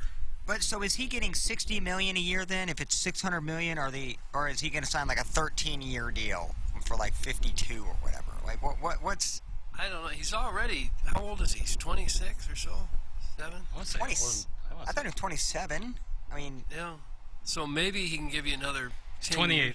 28. We'll be 29 in July. So you offer him 6 years, $600 million. Probably, yeah. Guys, do you think Ohtani would be impressed by Wally's if he were to visit the St. Louis Yes. area on his free agent tour? I do. He'd Some probably Hunchback live of out. Mountcastle. Probably live out in Fenton. I It'd actually be close. I think the best way to get Ohtani to St. Louis is actually not to bring him to St. Louis. you kind of show Paint a him, better picture than what show him reality the is. renderings of that stadium. Right. Hey, we got jet skis, we have dolphins and whatnot. Because maybe coming here, maybe that's why Stanton goes, I'm good. Well- he doesn't seem like a guy that would come to the Midwest, Ohtani. It just seems like his star and his sparkle is Yeah, you can for one of certainly the understand. coastlines. For people who aren't from here, if you have a choice to go just about anywhere, you're probably not going to pick here. That's why we should have got Bryce Harper. If you're not going to open your wallet to anybody, you might as well probably did it to Bryce Harper. It's also why you got to love Arenado, who could have gone anywhere and said, no, I like it here. I'm going to stay. Still blown away by that. But yeah, we are super lucky with that. It was 62 degrees this morning here. I think people like that. There you go. Take that, Doug. Okay. I'm just saying in general, if you were No from retort. if you were from anywhere other than St. Louis, and you could make millions of dollars playing baseball, and you're 25 years old, you're probably not picking St. Louis. Yeah, but we have the city. And the best fans. We do have soccer. We have the BFIS. You ever been to Lifetime Fitness? BFIB. Yep. I've not been inside Lifetime Fitness. Fillers. No. So maybe I'm selling the city short. Yeah, you're an ass. I'm just saying, You are. if you could play anywhere, absolutely anywhere, it'd be great to play for the New York Yankees, the Dodgers, even where he is out there in Anaheim is some of the most beautiful places you'll ever see in the United States. See, I'd want to Orange play. County, If I'm playing San Diego. It's a toss-up. I want to play for Boston. If I was a professional athlete and had a city throw a ton of money out, I think Boston would be super fun to play with. Why is that? The fan base, I think the Green Monster, the history there is cool. It's like where the stadium is located. It's like right, like in that little. I don't know. I think the vibe there is all about baseball. If you're a baseball freak, I think that's kind of the hub. Sorry, St. Louis, but. Did you just say Boston is a hub? It just seems like a party, like how Wrigley is set up too, with like Wrigleyville out there. Yeah, that'd be fun. I realize we have Ballpark Village, but if you're a player, you're not going to like sluggers after the game. no. But I think Boston's a very nice city, especially if you have money. It's super expensive, but I don't know. You got that Yankees-Boston rivalry. You're always in contention. They have a ton. Why of do you money hate to Cardinals spend. versus Cubs? Why do you hate our rivalry? I don't hate the rivalry. It's just when Steven Matz has to pitch, and then you got Newbar out Get on off the right. Matt's and ass! Oh, no. I just want to watch athletes. That's all I Steven want to Matz. watch. Just want to watch athletes. He was plus 800 to be dragged into this, and it just banged. Oh, it's going to be money line every time I talk about the Cardinals. Stephen Matz will be in it for sure. Or Newt. But I'm just saying, if you've ever been to Orange County and driven around Dana Point, Newport Beach, and everything, you say, my God, there can't be a nicer place in America than this. And I don't think there is. Maybe the San Diego area, just north of that, La Jolla, around in there. But if you could be very wealthy and play there year-round, 80 degrees, that'd be tough to beat. I think it'd be fun if you went to, like, Tampa. That's a beautiful ballpark. Yes. Picturesque. Well, it's that time of year, Cardinal baseball, sundresses, and grilling season. Brush Creek Valley Farms wants its thick meats in the mouth holes of our listeners. Brush Creek Valley Farms is a local family farm that raises and delivers beef and pork nationwide and guarantees to satisfy the hungriest of walruses. All cuts of meat are pasture-raised and hormone-free to ensure each bite is the highest quality you can find. Choose between their various box options, including the TMA box, the slow cooker box, the breakfast box, or build your own box. And remember to use the promo code TMA10. That's TMA, the number 1, the number 0, TMA10 at checkout to receive 10% off each box order. TMA10 at checkout. If you're looking to buy in bulk, you're in luck because they deliver eighth, quarter, and half cows. Doug, half cows in the mail? You gotta have a big freezer to store Cattleman's that. cut. Yeah. Cattleman's cut. Literally. And half and whole hogs to keep in your freezer for those long summer months. Don't forget to use TMA5 for 5% off all bulk orders. That's TMA and then the number 5. Go to brushcreekvalley.com and apply the code TMA10 for 10% off box orders or TMA5 for 5% off bulk orders. That's brushcreekvalley.com. High quality meats for a low brow audience. Brush Creek Valley Farms. And don't forget promo code TMA10 at checkout for box orders and TMA5 at checkout for 5% off all bulk orders. And think about that while you're thinking about Ryan Kelly, who's our title sponsor online at thehomeloanexpert.com, thehomeloanexpert.com, Jack. He wants to help you if you've got all kinds of credit card debt. A lot of people do. A lot of people are carrying way too much credit card debt. And right now, the average credit card interest is over 24%, highest it's been in over 30 years. With inflation, people are carrying more debt than ever. Put that equity to work for you with a simple cash-out refi. The average Home Loan Expert client receives over $54,000 cash out of their refinance. Hopefully that money can get you out of credit card debt once and for all. If you're a homeowner, you don't have to live like that. You've got equity in your home. With a simple cash-out refi, you can pull out that equity, and the Home Loan Expert will give you your cash at closing. Start fresh on the path to financial freedom today at thehomeloanexpert.com. You'll enjoy fantastic customer service, as I did twice when I refinanced with Ryan Kelly and his fabulous team. That's thehomeloanexpert.com. Look at the Warson Woods Wacko showing support to St. Louis. This is kind of out of character. Who wouldn't want to play in a city that has an airport with only 4 options of daily nonstop flights to your choice of Chicago, Dallas, Atlanta, and Charlotte? It's from the Warson Woods Wacko. Well, so that was kind of a nice... Yeah, Shohei could easily get in and out to Japan, back to St. Louis, while stopping in Dallas. I don't think he'd fly stopping in commercial. Miami. If you're making that kind of money, you just charter a plane at Chesterfield or something. You go whenever you want to go. Charter a plane in Chesterfield. Yeah, Spirit. Couldn't imagine That's what they do. Ohtani having that itinerary down on his... Well, that's what the big shots do. They don't fly commercial into Lambert. I guess I'm just a simp. Clip that off. Look at Tim rock that make good Brush Creek Valley spot. That's a slippery turtle. Yeah, well, Iggy, when we were talking on Sunday, he said, hey, could you check in on the Brush Creek spot? So I let the sales department know that Iggy would be off this week, and so I'm not cucking Iggy on Brush Creek. No. I want that crystal clear. It's a make good. That's all that is. And they say Penn still has Brush Creek. They said you could get a whole hog. How long would it take you to eat an entire pig? It depends on how it's broken down. Like in terms of bacon to sausage. Like what's a big pig weigh that gets ready for slaughter? 300, 400 pounds? I think that's a given range. Yeah, I think that's pretty comfortable. Between 300 and 700 pounds. Yeah, 300 and 700. 700's a little bit too. my That's God. too much. I About- think 400's about the honey hole. Weight of about above 280 at slaughter. Above 280. Okay. That's an animal. That's a beast. 300 pounds of meat. Well, you can't use all of it. Well, yeah, probably 200 pounds of that are The meat. key is like it's not a lot if you have a secondary deep freeze in your garage or what have you. Now I'm blessed enough to have that. I have You have a deep freeze? God, I didn't have see in it the going past this way. or one of those big Oh, yeah, like industrial deep like a freezers. coffin? And, yeah, and that's kind of where hunters and everybody will put all their meat and kind of wrap it up accordingly. And if you have that, then that's money in the bank. Now, would you save the snoot? Would you eat the snoot as I don't well? eat any of that unique stuff on no. How about the knuckles? No, I don't want knuckles, snoot, pig face? pig feet, tail. No, Head tongue. cheese.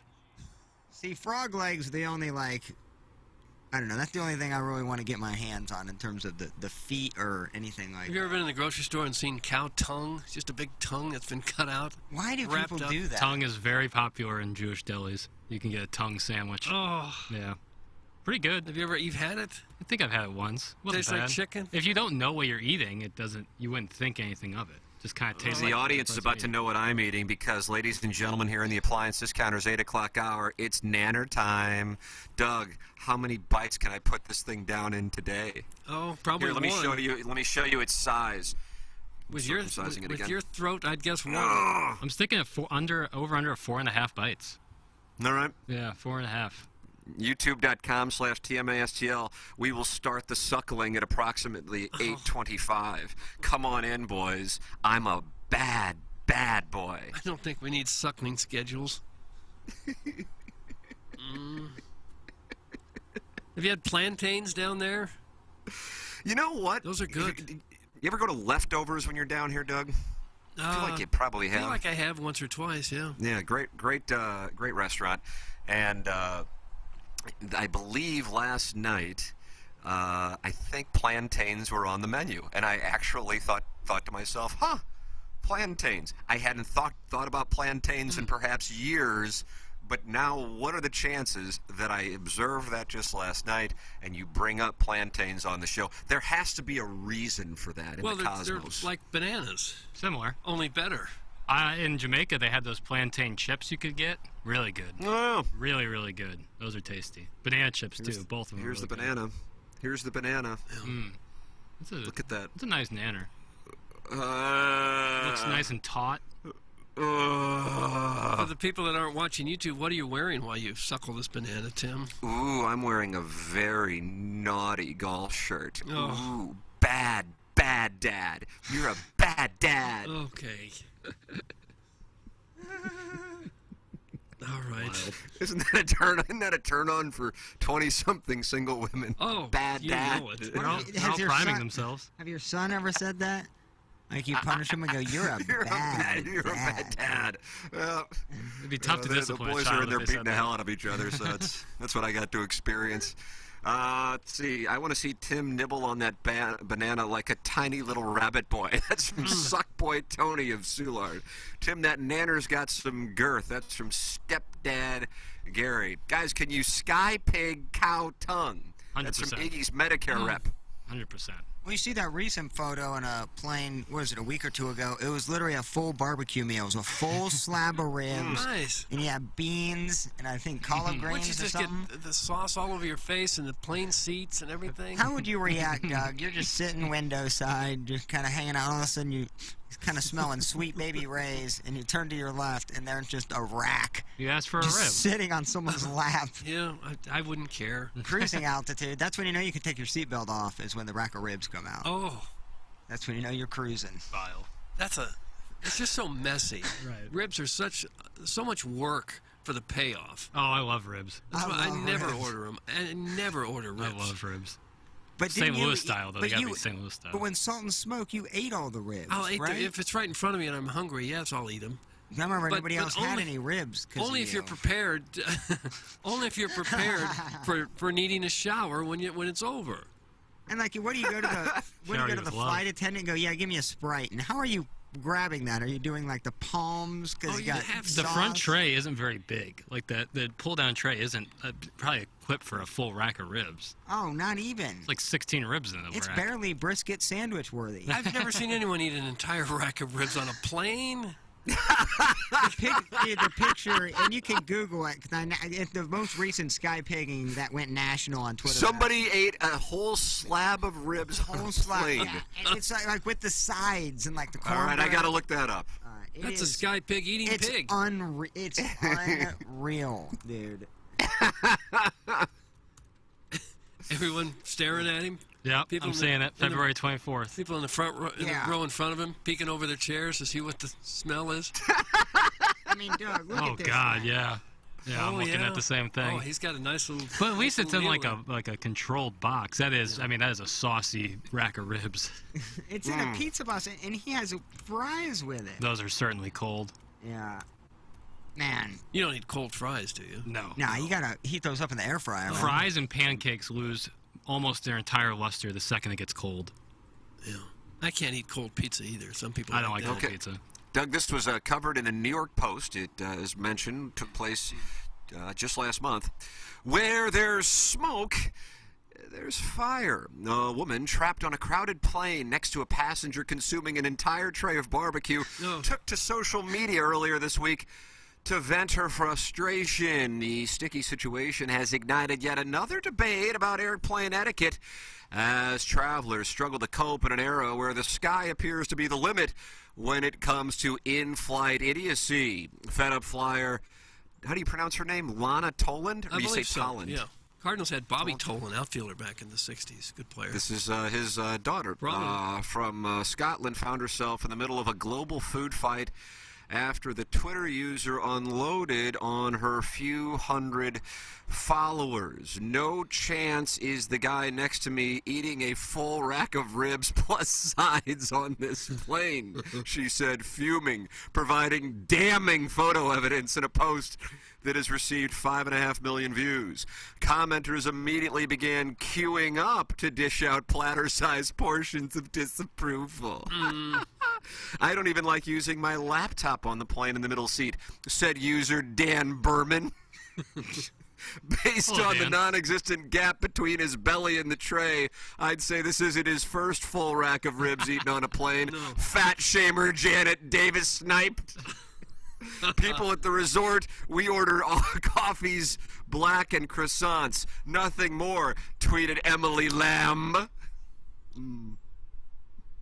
least they're going with the full government names, and we know who to hold accountable. How rare is that? The fat shaming from this sniper, I don't know if that's okay or not. What's the one food, if that's okay, what's one food that would be forbidden? Just seafood? Oh, yeah. Is there anything that you could eat that the flight attendant would come and say, I'm sorry, you've gone too far. We can't let you have, nice question. have that here. What about like asparagus, Brian? I don't know. Well, yeah, Brian, sure. That's just juice, isn't it? But then you got to have that awkward conversation with that person to see if it is brine, and it could just be, broth. You could have broth. You could just drink broth, right? Gravy broth. Yeah, but what lunch did you bring? I just brought some gravy. Yeah, if you see broth in like a container or a tin, that looks like brine. Mm-hmm.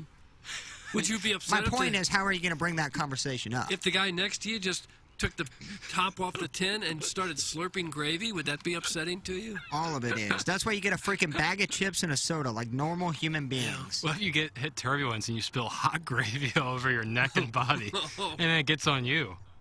Fighting this, you might have to scrap. What's worse about this is like they're hour-and-a-half flights.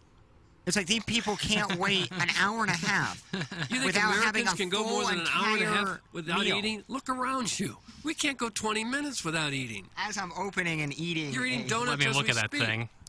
I'm deep-throating a nanner. Yeah, I got that fat rack. I got that donut. I like just a little Chex Mix on the plane, just something to satiate myself. That's at Fines now. They sell all that at the Hudson. Little trail mix is fine. At the Hudson. Bird seed is good. Yeah, I know exactly what you're talking about. Guys, I sat next to a girl on a plane who brought a tray of nachos. After she indulged, she took a little nap and proceeded to pass gas on me. That's from Marv in Flores. Right That's on so him. gross. She passed gas on him. So that means she handed her ticket to the flight attendant walking in and was holding a plate of nachos in the other hand. At that point, the flight attendants have to do something. You can't just allow that to happen. You want the flight attendant to step in on that. It has to be able to be, like, put in your bag. Like, it has to fit in your bag. You can't just carry on a tray of nachos like we're going to the movies. Like, this is ridiculous. I think my favorite part about that is the nap. It's like she's so happy with herself, so satisfied. Just pounded 2,000-3,000 calories with full nachos. Just said, take a little nap. Now we're going to hibernate a little bit. I got a beef with that and people bringing their pillows from home onto the plane. That's some yeah, kind you of see gross. some of that. Oh, I got a 9-hour flight ahead of me in April. How many times will you eat in over 9 hours? They'll probably give you food on the flight, right? Oh, I doubt it. Oh, I bet they will. For a 9-hour flight? I don't know. I bet they'll give you some food. Little peanuts or something. No, Tiny like a meal. pretzel bag. Like a meal. Pretzels. I don't know. Pretzels won't do it. If you're at 9 hours without eating, you're just going to have some pretzels. Oh, God. Come out of there ravenous. Yeah, you sure would. How many slabs of ribs will you bring? 2, 3. And a tin of gravy on top just to polish it off with. It'll be in my carry-on. Cruising altitude, you reward yourself with a slab. You notice that you're over the Atlantic, slab. And then when you cross over into land in Western Europe, slab. I think that's how you pace it. And gain 15 to 20 pounds just on the flight over there. So your carry-on will just be your CPAP machine and racks of ribs. And meat. You just bring a picnic basket as your carry-on. It just has all the food. Picnic basket. My problem is, like, if you're in a hurry, late for the flight, and you go and run and get, a thing of nachos, they're piping hot as you get on the plane. But I don't get the people who get it 2 hours before their flight are sitting, waiting for their flight. Ample opportunities, probably hungry, to just open up your meal, eat it then, and then get on the plane full. These people actually act like it's like a game, and they're excited to take their cold food and open it up in just a small cabin around hundreds of their best friends. They're not their best friends. I'm kidding, Doug. People hate them. I think people think I'm going to just be sitting there doing nothing. It'll be better to eat than just stare out into space. I would put all my money that they will give you, like dinner and breakfast. Yeah, you would get probably charge you will for get it. a meal. No, you'll get a meal. No, I don't even think they'll do that. I don't know. I think they already charged you and you didn't even know it. Good morning. There's nothing quite like frantically trying to reallocate something in your luggage to get under the weight limit while some St. Charles orca saunters on board. You want a healthy America? Start basing airfares on weight. That's from Arbor Day, and he is not happy about it. That reminds me of the Curb episode where Larry has to guess all their weights for the flight. Yeah, it is crazy that you put your suitcase up on the way and it's 51 pounds. I'm sorry, you'll have to lose a pound. And the guy behind you weighs 380 pounds. And it's like, so why can't he just run to his plane right now? Do some calisthenics. He'd lose 2, and we call it even. We got a pound to lose. Yeah, flights are. And I don't fly as much, but every time I do, it feels like a damn experience. Great people. It used to be when I was young. They gave you a meal on every flight. It was part of the deal. Even if it was Full like meal. a 2-hour flight? Yeah, you always get food. Good food? Yeah, it was decent. Decent. It was part of the deal. We also didn't have people like running crazy and trying to open up hatch doors as well. You guys were a little bit more civilized on planes. Seems as like well. it. You didn't dress in PJs with slippers. You guys had suits and ties. Suits of clothes. People definitely Clothes, wore right. ties and sport coats. More respectable. More breaking news on this show. It just continues to happen. Friend of the program, Kim English, is leaving George Mason, and he will be the new coach at Providence. Doug, he has signed a 6-year deal to be the head coach at Providence. This is a domino effect of all of the changes in college basketball head coaching positions. Kim English replaces Ed Cooley, who left Providence for Georgetown on Monday. How about that? Kim English playing for the Tigers 11 years ago, now coaching Providence. Boy, if you can get into college coaching, basketball or football, it is a fantastic job. The pay is outrageous. I'm sure it's fun. They have games like that. I can't imagine a much better job for somebody. And I'm not a Mizzou fan, so Kim English to me is a fantastic player. So I couldn't imagine how Jackson feels about him, kind of watching him in his prime of basketball. But I'm confused by the hire. It seems like a year or two too soon, maybe. He's only 34 years old. Yeah, people are really high on Kim English in the future. It's just weird to see coaches with, usually you talk about players with a lot of potential. It's rare to hear a potential in coaches but he's a Rick Barnes product, and that goes a long way. He spent a lot of times under Rick Barnes. He's a great basketball mind, and I mean, he had 20 wins last year, so. Yeah, no, I'm not saying he's a bad coach by any means. It's just to get a job like that, they're in the Big East. That's a legit program right there. Even the assistants make a boatload of money. Oh, they're making $500,000-600,000. I don't know what they do in basketball. Football, they make big money. The strength and conditioning coaches make like $600,000, bro. I know it. That's like the second or third highest. I know. It's really incredible. Yeah, just fantastic jobs if you can get in. Shout out Kimmy. Great to see him moving up. I think he'll Doug, be you get a shout out from Jackson. And Jackson, you're a big Kimmy fan, and you guys worked together. You were coaching at a college basketball camp in Columbia together, correct? Not coaching. I was a camper. He was just doing his job.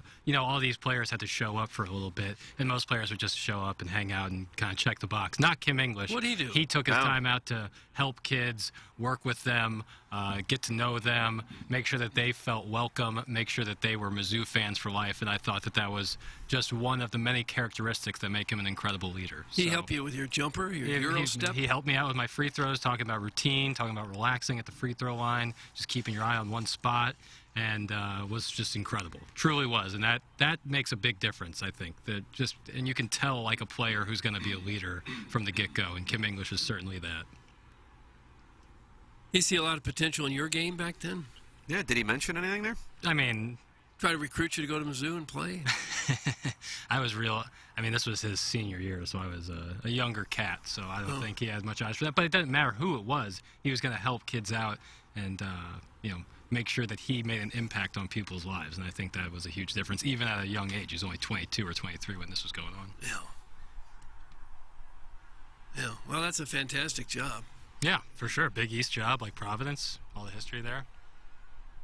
Would be fun, too. Tim English hasn't done anything as a coach. Could be good, but he hasn't proven literally anything. That's from Tervis Parish. Yeah, you're not wrong, but there's a reason that all these schools were interested in him 2 years ago, and now they're interested in him now. I like that Kim English. I really do like him. Yeah, I really am. I am a fan. Doug, would you like to tell, would Jackson like to tell us about his pant? Because his pant is Muggsy. Yeah, okay. I'm wearing my Muggsies right now. Black ones. Yeah, black ones, the black joggers, super, super comfortable. They go with everything, and of course look great. I mean, jeez. I know you can't see it on the YouTube stream, but if you could see this Let me see your pant. You're showing a lot of ankle today. Yeah, no, these are joggers. That's what they're kind of meant to do, and and this ass looks great in Muggsies. Oh, so can your. How did you say such a thing? See, the ass looks great, and the balls feel even better. And that's some people don't like to talk about it. They think it's taboo. I'm telling you, that's the most important thing when it comes to pants. You want them to look good and feel great, and that's exactly what Muggsies do. They don't mess around. Of course, they got the jeans, world-famous jeans, super, super comfortable and super stylish. It's not just jeans. Chinos, joggers, maybe some clam diggers. I knew that was coming. Chaps, I'm not sure. Jackets, flannels, all these things, just incredible. Holiday party pants. They got stuff up and down their website that you will love. So what you do is you head to Muggsy.com right now. You peruse their website, pick out a couple items you like. You're going to like a ton of items. You're going to have to narrow it down to 3 or 4. And then you type in the promo code. That promo code is TMA at checkout. That gets you 10% off your entire order with free shipping and free returns. Again, the promo code is TMA at Muggsy.com, 10% off your entire order. Free your balls once and for all and experience life-changing comfort with Muggsy. Okay, then. Free your balls and the rest will follow. Big St. Charles Motorsports is a destination dealer and now on board with TMA. I was out there a few weeks ago at I-70 in the Cave Springs exit. For those of you who participate in Iggy's Gobble Bowl, that is right by Cave Springs Lane. Big jobs on big properties demand big side-by-side, one that's big in power, performance, and comfort. Enter the first ever Honda Pioneer 1000 Deluxe Crew, available now at Big St. Charles Motorsports. The Pioneer 1000 Deluxe Crew has loads of power thanks to a 999cc engine and a 6-speed automatic dual-clutch transmission.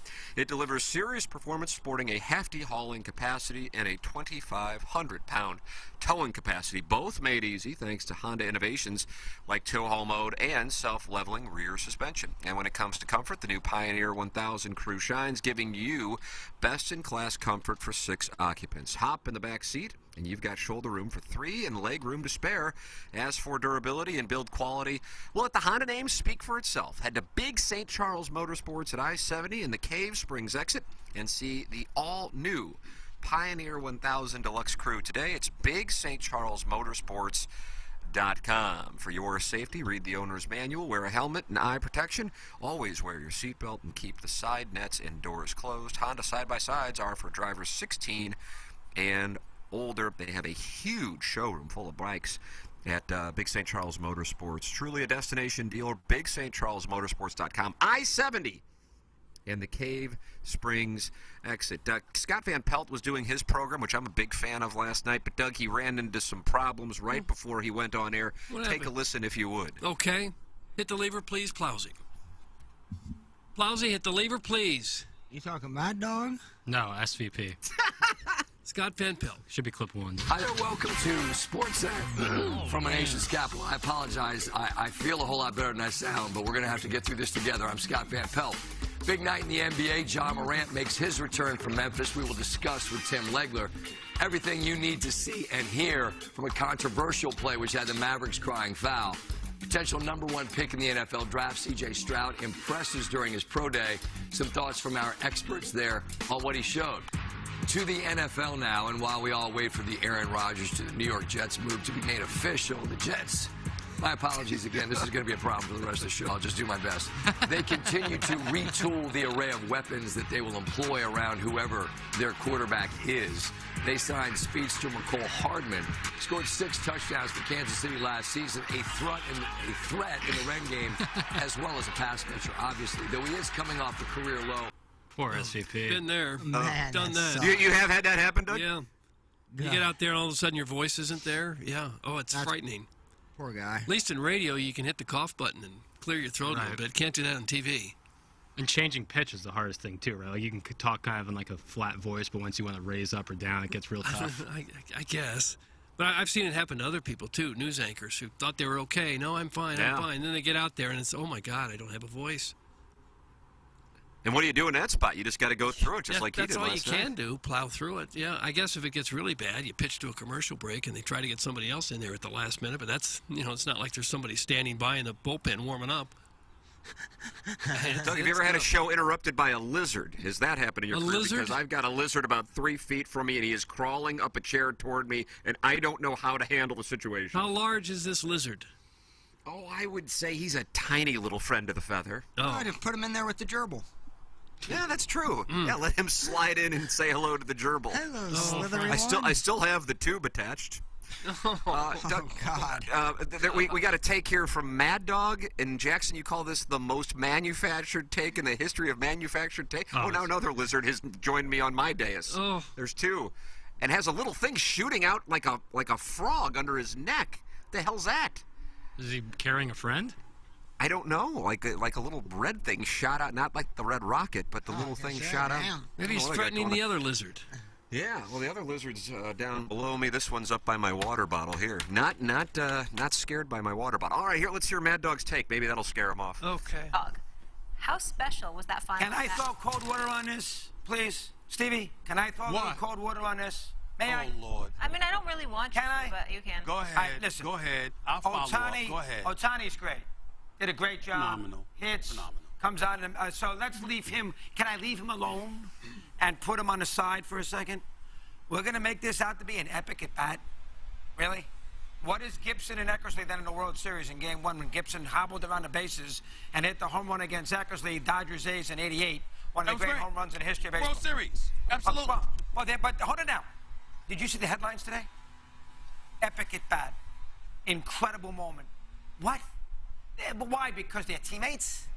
I mean, and Trout does nothing but strike out. Trout struck out twice in the game. He strikes out. You know, everybody talks to me about Trout and DiMaggio. I mean, Trout strikes out 175 times a year. Plus the fact. Are you looking at me? Look at me. Look at me. Don't look at the ground. Look at me. Plus the fact it was 2 out, nobody on. The game was awful. That game was a bad game. I was bored stiff. It was 2 outs, nobody on. And the game was, it wasn't like the bases were loaded. It wasn't like he was the winning run at the plate. It wasn't like he fouled any off pitches. Unbelievable. I gotta say, though. There's some truth to what he's saying. And I love the moment to where it is Ohtani versus Trout, but it didn't provide anything but a strikeout. But that's being result oriented, is it not? Like that. Correct. It's No, but I didn't Ohtani watch it versus live. Trout. Yeah, I didn't watch it live, so I didn't have that feeling that this moment. I'm strictly going hindsight because I did not watch the game. But he does have I don't like all of what he said, but he does have some truth to the fact that Trout is not a strikeout player. Like, he is a top 5 all-time player. So I tend to be surprised when people have negative things to say about Trout, but it's not the first time the best pitcher has faced the best hitter. I mean, Koufax used to face Willie Mays many times. Gibson would face Hank Aaron. Given the context, it's finishing out this incredible WBC tournament with the 2 best players in the tournament, arguably, and they're both teammates. I don't know. I think that's pretty epic. But also, the last part he said the game was pretty terrible, and it was. I mean, you have probably, look at the lineups on both ends, and you're talking not many hits. Yeah. U.S. had 4? I forgot what Couple the solo amount home was. runs, Yeah, and that was it. So it wasn't an electric, exciting game with the game-winning run at the plate. So I'm with Mad Dog on that. All Trout does is strike out is absolutely accurate. If you didn't play in the 50s, 60s, or 70s, Mad Dog doesn't recognize you as a talent. Yeah, that is true. Yeah, he brings up DiMaggio. He's always like, Roger Staubach's the greatest quarterback I've ever seen. And it's you only, and he always brings up DiMaggio. DiMaggio and his guy, like no one has played baseball since Joe D. Yeah, Joey D is. If Stan Musial played in New York, he would have been considered Mad Dog would probably bring him up better every than day. DiMaggio. The greatest. Mm-hmm. Oh, the leaf blower's back, Tim. I hear it. God, you guys can hear it? I can yeah. barely hear that. I'm Oh, surprised yeah. you can hear that. That's across the street at the neighbor's home, Doug. Wow, I'm sorry about that. I No, hope it's not it's not a problem. It's distracting. just kind of soothing to know that somewhere, somewhere the grass is green and the lawns need sprucing up. We're here. We're And bracing there's for 4 tripping inches all of- around. Hello, Yeah. friends. Sweet, sweet tripping. Good morning. I'd like to ask a question to Deus. If we actually think Trout is a top 5 player of all time, really? Or is he just a bit overhyped? Great player, but I always ask myself this. That's from Mr. Fong, owner of the Dildo Shop. Oh, ranking all time is, I think baseball it's is pointless. impossible. It's pointless. Baseball is impossible with the position. Like, Yeah. How are you supposed to weigh what Babe Ruth did versus what Mike Trout's doing? They played 100 years apart from each other. yeah, NBA is a little bit easier. You can still break it down by still not- eras. still Like, there's can't no do it. way. I think Trout is a top 5 player just because of what he's done in a span. I think Albert Pujols is a top 5 player as well, but also I'm biased because I both watched them play. Yeah. So it doesn't. Yeah, I think those lists don't really matter. You can just judge by a person by what he did in his era. And I Babe agree Ruth with that, Doug. was totally dominant in his era. 100%. So Pujols was best in his era. Am I correct? Well, I don't know when Pujols' era started to when Trout's, but I think those two are very similar. Obviously, no rings for Trout, but he's a top 5 player to me, man. Yeah. If you watch him, he's a 300 hitter. He can steal bases. He can hit, 40 and 100. And I don't think you can judge a guy by rings or championships either in Not a in team baseball. sport. Not in No, baseball. it's insane. Or in any team sport. Nobody Basketball, you wins kinda it. can. Nobody wins it alone. Right, but I'm just like based on numbers, like basketball, you're 1 of 5, as opposed to baseball, you're 1 of 9, or football, you're 1 of 22. But what if you're the 5th best player, or you're sitting on the bench as 7th or 8th man in basketball, and your team wins championships? Does that make you better than the superstar who doesn't get to the playoffs? No. That's why my Bill Russell take is my Bill Russell take. 10 rings, I get it, but I mean, what's the competition? But again, we're talking about Is he different better eras than of X basketball. because he has 7 more rings. What was he supposed to do? Time travel? Well, no, I'm not saying it's his fault. I'm just strictly saying That's why when you talk about Bill Russell, you talk about 10 rings. Does that mean he's the greatest player of all time? No, there's a lot more players that are Greatest more champion athletic. of all time. Yeah, I don't like All that. he did was win. Rafael Nadal and those, Venus Williams or Serena Williams, those are the ones that are... Well, Serena doesn't even hold the record for wins or anything, or major titles. In women's? Mm-mm. Who had that list? I think Steffi Graf, Margaret Court has the most majors. I think Steffi Graf has got more wins. They were going up against something. But you can always say that. Oh, you're not playing right now. I meant the competition was horrible. Right, exactly. So I always find Margaret Court. She has the most majors. Yeah. 24 Grand Slam single titles. Damn. Which is the record for any male or female. Mm-hmm. That's baller. Ballin'. Yeah. So is she better than Bill Russell? Tied for first. That was a concession. He conceded the putt to his opponent, is what the man did. Hey, I would like to welcome you to email into the program because we have a three-way tie for the Bunt the Barge. Ghost Rider to the Stars, Buck Swope, and Hey Barry all have 3 wins. Kevin Miller is lurking. He has 2 wins. Pronouns are he, him, and whole has a win. Just a guy in a trench coat with a pocket full of batteries has a win. Brian Henshin has a win. Shop steward for Iggy's Repeated Storytelling has a win. And the JV golf coach got a win, I believe, yesterday, if I'm not mistaken. The morning after at InsideSTL.com. It's the Design Air Heating and Cooling email today. Just go to DesignAirService.com and work with the great Seth Goldcamp at Design Air Heating and Cooling, and you click on the Book Now tab. A service tech will be out there quick, fast, in a hurry. If you're having any issues with your HVAC system, Design Air is the company to work with. And Doug, when I take a look at this forecast in St. Louis, yes, there is a lot of precipitation today and tomorrow and Monday and next Thursday, but I don't see any temperatures in the highs below 53 degrees. So here we come, Sunday charge. Things are starting to happen. The ladies are getting excited for the Masties, and they're going to wear sundresses, and they're going to find out that her skin is soft like mine. Oh, that's where this was going. I thought we were going into a weather forecast. We went into her skin is soft like mine. Clip that off. This is why I'm not that good at radio, because I don't see the trends coming. What? That's what it is. It's all about Sapphos. Yeah. I didn't see. Yeah, opening day is usually a sapphic hotbed. And that's a week from today, Jack. Opening day is a week from today? I thought so, yeah. All right. Isn't it the 30th? Yeah, it is. Yeah. It's the 30th, yeah. Well, that snuck up on us. Snuck up on me, anyway. Fight. Cardinals. Beat. Blue Jays. What's the weather Fight look Cardinals like now? and Looks like beat Blue Jays. Go fight, win. Cardinals. 56 degrees and 50% chance of rain. Perfect. Yeah. Pony. It rained last year during opening day, did it not? It's rained frequently, it seems like, during opening day. The next day, Friday, it looks like 71 and okay, so. Well, good. They're off on Friday. That's So why maybe they'll that's why move they opening schedule it an to off day. Friday, and I would assume if it's Friday, that increases the Sapphos, wouldn't you think? I wouldn't think it would matter, really. I don't know what a wanton lesbian is supposed to do, whether it rains or not. 3 straight day games to kick off the season. How do you do, friends? All against America's hat. Yep. Our true rival. Yeah. Boy, the battles the Cardinals and Blue Jays have had over the years. A lot of memories. Good morning. I didn't watch the game, but it wasn't an exciting game, and it wasn't that good. More drops, dopey. That's from Beer Cats. He won the Milagro Tequila Listener of the Month. And Plowhawk, I think you voted for him, and now he's turning on you. Yeah, I saw him at the Battlehawk game, actually, which is kind of funny. Yeah. Cool. Yeah, I like to see Beer Cats. Always great to see him. Was he with Hot Wife Autumn?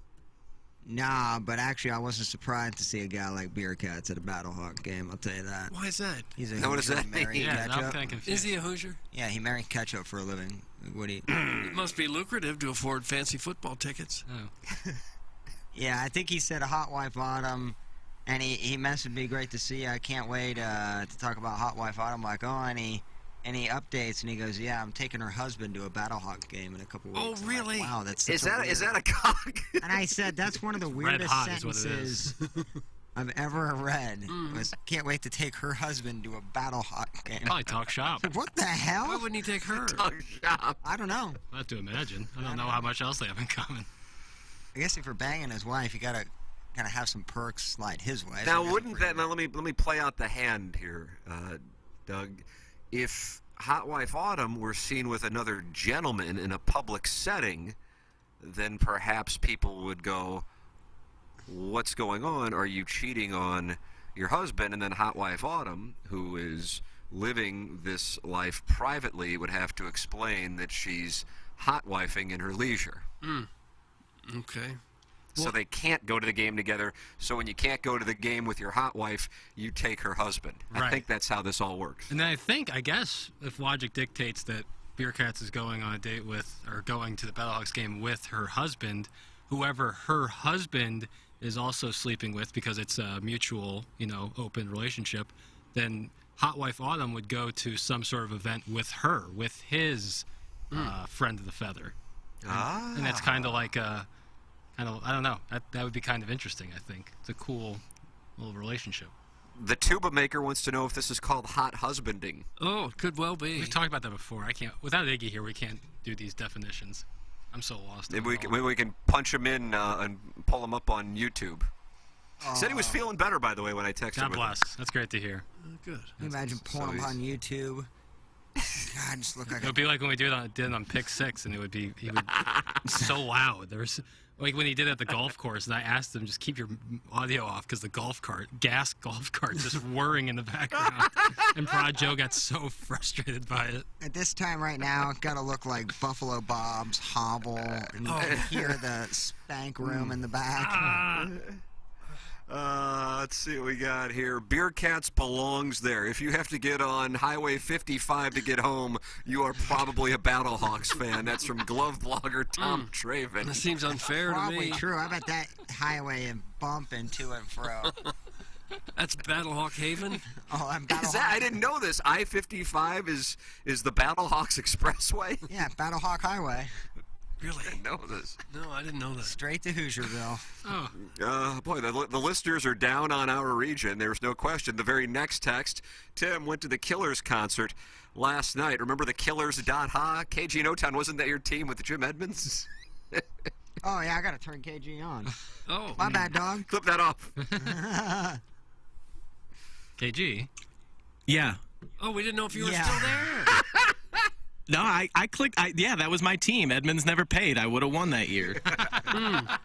So Jim Edmonds, who's made like 9 figures in his life, baseball and his other businesses, did not pay the $100 entry fee, and so KG in O-Town was denied a victory as he co-managed with Edmonds, and the name of the team was the Killers.ha. What does that mean? I believe I texted Edmonds and I said, hey, the last thing to do to sign up your fantasy team, this is when we were doing a show together, is to pick a name. Do you have any preference? And he wrote the Killers, and I believe he was just joking, and then he wrote period ha. And so I gave the man what he wanted, which was the Killers.ha was the name of the team, which was a good club. Oh, yeah, and we would were have a force. won, except the guy who made, whatever, has made $150 million, did not pay the $100 entry fee. That's So gotta sting. second place club walked away with the booty? Yeah, probably Prod Joe got that booty. Oh. Yeah, was that the year Iggy got the issue with Iggy's team? Is that Dice K situation? Is that what it was? Tanaka, maybe. Tim, okay, here we go. Tim went to the Killers concert last night at Chaffetz. Wow, is all I have to say. Holy fat city. I've never seen so many Hoosiers eating waffle fries, of all things, at a rock concert. Way to represent STL. That's from Roger Acorn. Roger Acorn. Was anybody at the Killers show last night? Marshy Marsh said he was. That's why he couldn't come in Was he? today. He said he was going to be at the Killers show last night, so it'd be tough to turn around this morning. So I said Friday would work, but I was not there. What sort of band is the Killers? Jealousy, turn and take. Yeah, what's the song called? Mr. Brightside. Mr. Brightside. FKU. FKU. Are you not picking up on any of this? Jackson, I'm glad you handled that.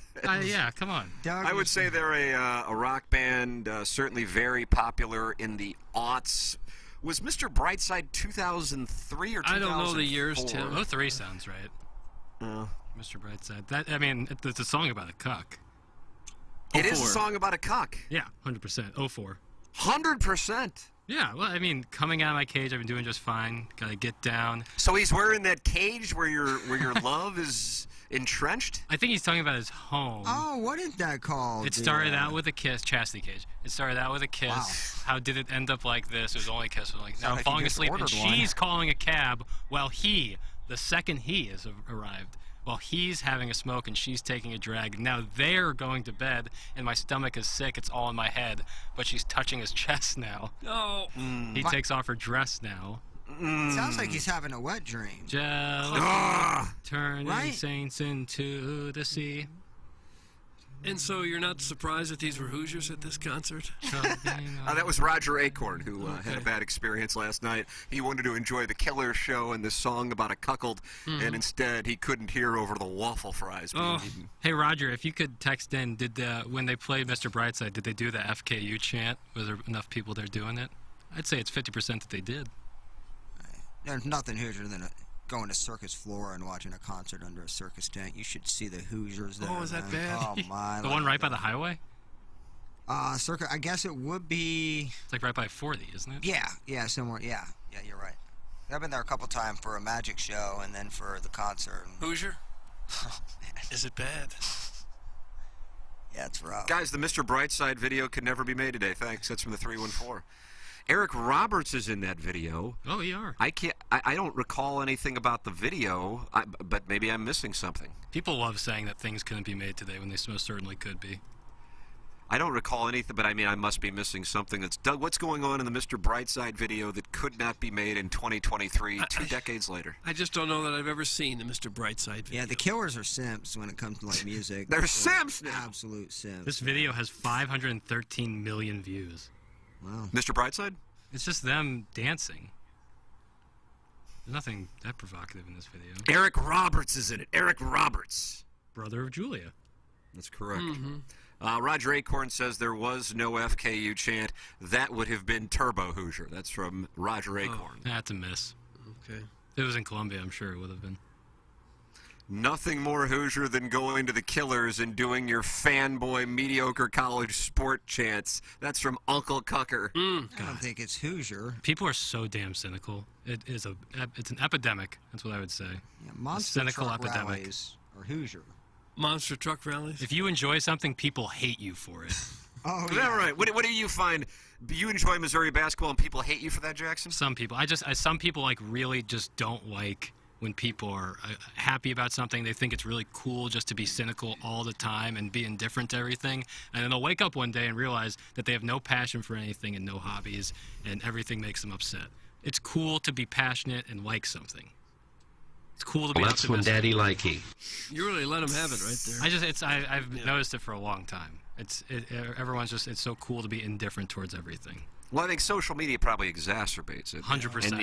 And you've only lived in a social media era. You're right, you know? and that's a good perspective on it, because social media certainly, exemplifies it. Like, that's part of the reason is like how edgy can I be, and how if I can crap on someone the hardest and get as many likes as possible, that's gonna be like the big thing. Like that's gonna give me pleasure, is crapping on what other people like. I just don't get it. There's something about sitting in the chair you're in now that tends to lead to people to get crestfallen. Yeah, I'm not crestfallen. It's something that's been on my mind for a long time. Did you see the Danny Packer thing that looked like it could be a funny T-shirt with the crestfallen thing?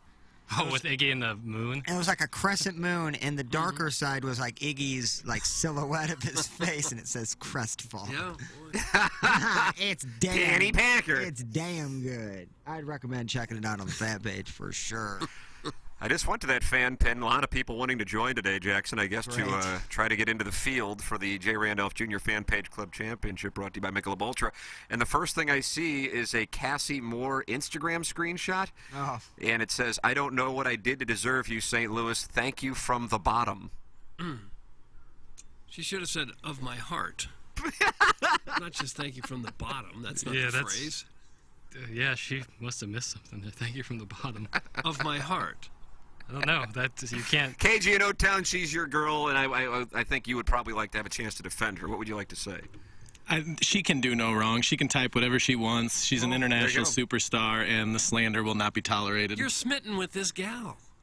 I love her to You're the death. smitten kitten. He is, man. He is. We had a great conversation while watching the Cardinals and whoever these people were who were wearing Nationals jerseys 2 days ago about Cassie. This man is a man in love, Doug. And the names that she was dropping during our conversation, I told Tim a few of them. I was sharing some with Jackson this morning. Well, who are they? What are these names? Tiger Woods, maybe you've heard of him? Yeah, well, she knows Tiger? She claimed to. Man. I think he knows all the women in that Palm Beach area. Yeah, that's what I was thinking as well. She also said that her daughter and Usher's child went to preschool together, so they are room parents. They have a relationship there.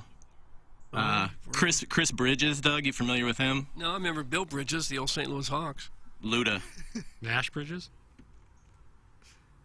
Don Johnson? Who is Chris Bridges? Luda. Ludacris. Luda. Yeah. Lou Diaz, a big record producer. Oh, my.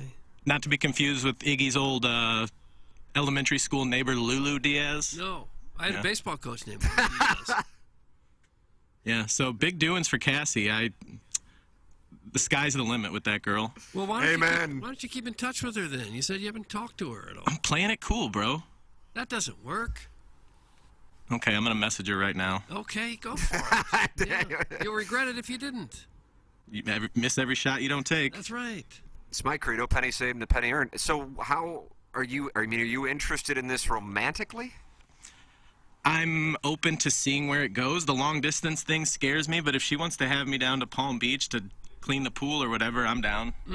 Nice. You'd be her pool boy. Sure. What would you wear if you were a pool boy? Cut that off. Naughty boy shorts. Naughty boy shorts.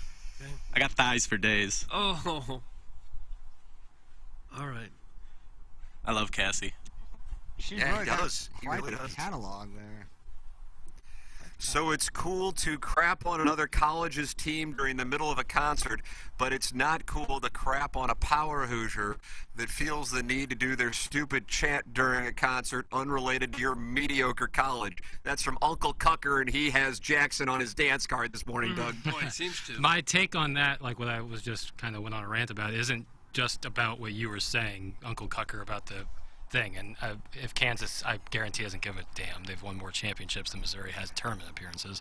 But it's not like, that's not what I'm relating it to. Like, I'm relating to, like, people always just feel the need to, like, be indifferent because it just seems cooler to be indifferent or be cynical about things. I just think we need an influx of positivity and optimism sometimes. Like, not everything is the worst thing in the world. Like, you can just enjoy things and let other people enjoy it without, like, taking a crap on it. That's kind of Look at that. I would like you to share this thought process on Mungana's presentation of Balloon Party today and see how it's received with our friends who text in. Yeah, I feel like anytime someone's like really passionate about something, it opens them up, and you know, people are gonna say what they were gonna say. It doesn't really affect my life, but like people, like if they're really passionate about something, that like shows that you're vulnerable about something, so people like have an opening to crap on it. When really being passionate about something is cool. Like, you should be passionate about things. It's not like you go about life just being indifferent towards everything. You're going to not enjoy life as much. It's more enjoyable in life to enjoy stuff. Doug, look at the maturity on this 25-year-old boy next to you. Man, I would say. I don't like mosquitoes. What about that? Mosquitoes are inbounds. And I'm not saying like you can have an objective or subjective opinion on stuff, and like if you think it's wrong or you think it deserves to be crapped on, that's fine. I totally get that. It's not a blanket statement. I just think people need to be more positive about stuff and let people enjoy what they enjoy. Jackson is missing the... That's one of my favorite drops, along with the new Dan Marshall. Okay. Jackson is missing the Tim corollary. Doug, do you know what this is? This is called the Tim corollary. No, I don't know what I guess this is like a PhD. Everything sucks always unless Tim likes it.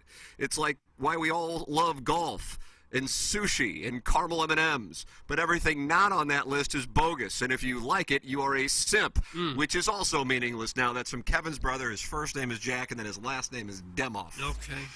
And I would say 90%, like most people actually are not in what I'm talking about. But there is like a certain sect where that is like their thing. It's just like total indifference towards everything.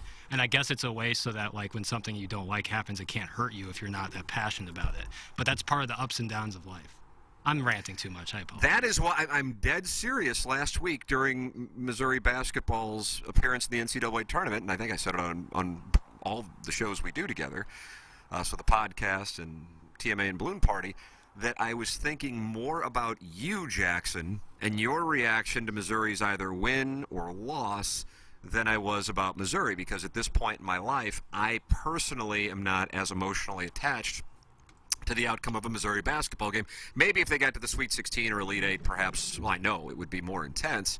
But I know you are, and in a way, I envy that you have that, because at this point in my life, I don't have it. But I was that guy with the Cardinals, so much so that I recall Steve Savard and Doug, I don't know if you were a part of it, but Tim Klutzarts, who was our producer at the time, would love to watch my reactions when I would do live shots from Cardinal playoff games when they would lose, because I looked like I was absolutely emotionally destroyed by a team I was covering. You shouldn't care more than the players themselves. And that was the eye-opening thing for me. I recall, now I was 23 or 24, going into the clubhouse, and it was like a regular season game in August. And I can barely keep it together. And, you know, they're playing ping pong and grab ass, and I'm going, well, hold on a second here. If they're okay with it, what in the hell's my problem? You know? So But it's a little eye-opening. Yeah. I wouldn't trade like the feeling I had after they lost to Princeton, you know, for indifference, because then I wouldn't get the feeling I would have after they won their first game or after DeAndre Golston hit that buzzer beater. Like those pure moments of ecstasy where something that you love like comes to fruition and like succeeds is completely outweighs the tough feelings you have like if something goes wrong. So I would never ever trade that if I'm truly passionate about something because of the downside of it or people's judgment of it. Like it's totally like just raw emotion, like pure primal human nature, and I love that. And I think more people need that in their lives. Oh, do they? Look at that. Yeah. But I don't want this to like come like I'm on a soapbox or anything. Like live how you want to live. Like totally none of my business. But I just think it's better for people's lives to enjoy things and not feel that you're going to be judged or, you know, people will come after you because you enjoy something. It's cool to enjoy things. Yeah. I wouldn't care about anybody judging you. Right, exactly. And that's what you have to get over, is worrying about what other people think about you. Exactly, exactly. Good morning. It's a fun juxtaposition listening to a 25-year-old with great perspective and a level head on the same show as a 70-year-old man baby who plays video games and engages in Peter Pan fantasies of marrying a sugar mama in Fort Lauderdale. Doug, that's from Arbor Day, which is a wonderful holiday. Yeah, he likes trees.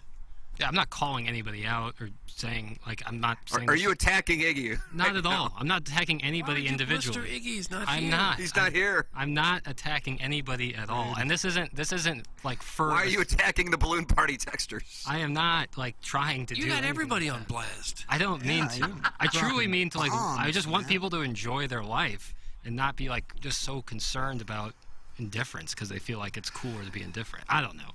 And like I said, I don't want to sound like I'm on a soapbox or anything. Do whatever you want with your life. Oh, That's the just people how I that feel. complain hate their lives, though, so that there's always going to be complainers when you marry young, have too many kids. Where did that come from? Just getting married young makes you upset? Oh, you resent it, man. Trust me. Look at the fan page. Look at the people who are angry. Hold on. You think the unhappiness on social media is from those who got married young? Yeah, it ain't people with a good 401k with a good head on their shoulders who, you know, waited. Nah, they saw a dime piece they thought they could lock down, and 10 years later, 3 kids later, like, man, my life sucks. Oh, man. So then when someone's happy about something, who's younger, who's kidless, who, you know, has, you know, the world at their disposal and their fingertips. Like you. Where you're sack ass and queen in the gutter at 26. Or marrying ketchup. Yeah, so good luck to you, man. That's why. You regret your life. Jackson's up being a baller. Yeah. And they hate that. No, it's not. But it's not like jealousy or anything. It's just I don't know. Oh, they jealous, dog. No, I don't think it's. They see this job and how lucrative it is. I can't even keep a straight face with that. I can't even. People on the bread line. Doug, we have breaking news. I mean, God, what a program today. I mean, there's so much going on. Thank goodness this program is on to inform all of St. Louis who has found HD2. Adam Wainwright will open the season on the IL. He has a groin strain. Ali Marmol has just announced. Well, that's no good. Well, here come the Cardinal fans who loved the WBC 48 hours ago. Now their turns have changed. At least it's a groin strain and not a shoulder or elbow injury. When you're that age, that groin strain could turn into a lower back. John Denton, who will join us in about an hour on the money, although that assumes I'm going to hit the commercial break at the right time, and I would bet heavily against that. He'll be with us at 10:15 on Balloon Party. John Denton reporting that Adam Wainwright groin strain will open the season on the IL. So there you go. Well, there goes his opening day start. And that's Dak Hudson. So who gets the ball? Miles Michaelis. I'd say Michaelis, yeah. But who takes his spot? Is it Liebertor? Woodford. Possibly. Yeah, Woodford's been great. It would be Woodford. But you need a long reliever, though. So if you got, you got to put somebody in for Woodford, right? Why do you hate Palante? It would be, who the hell are these guys? Andre Palante? I'm not going to sit here and listen to you badmouth Andre Palante. Where are our real players and not just generically made by the computer to play MLB The Show Palante 2015? pitched last year. He was on the team last year.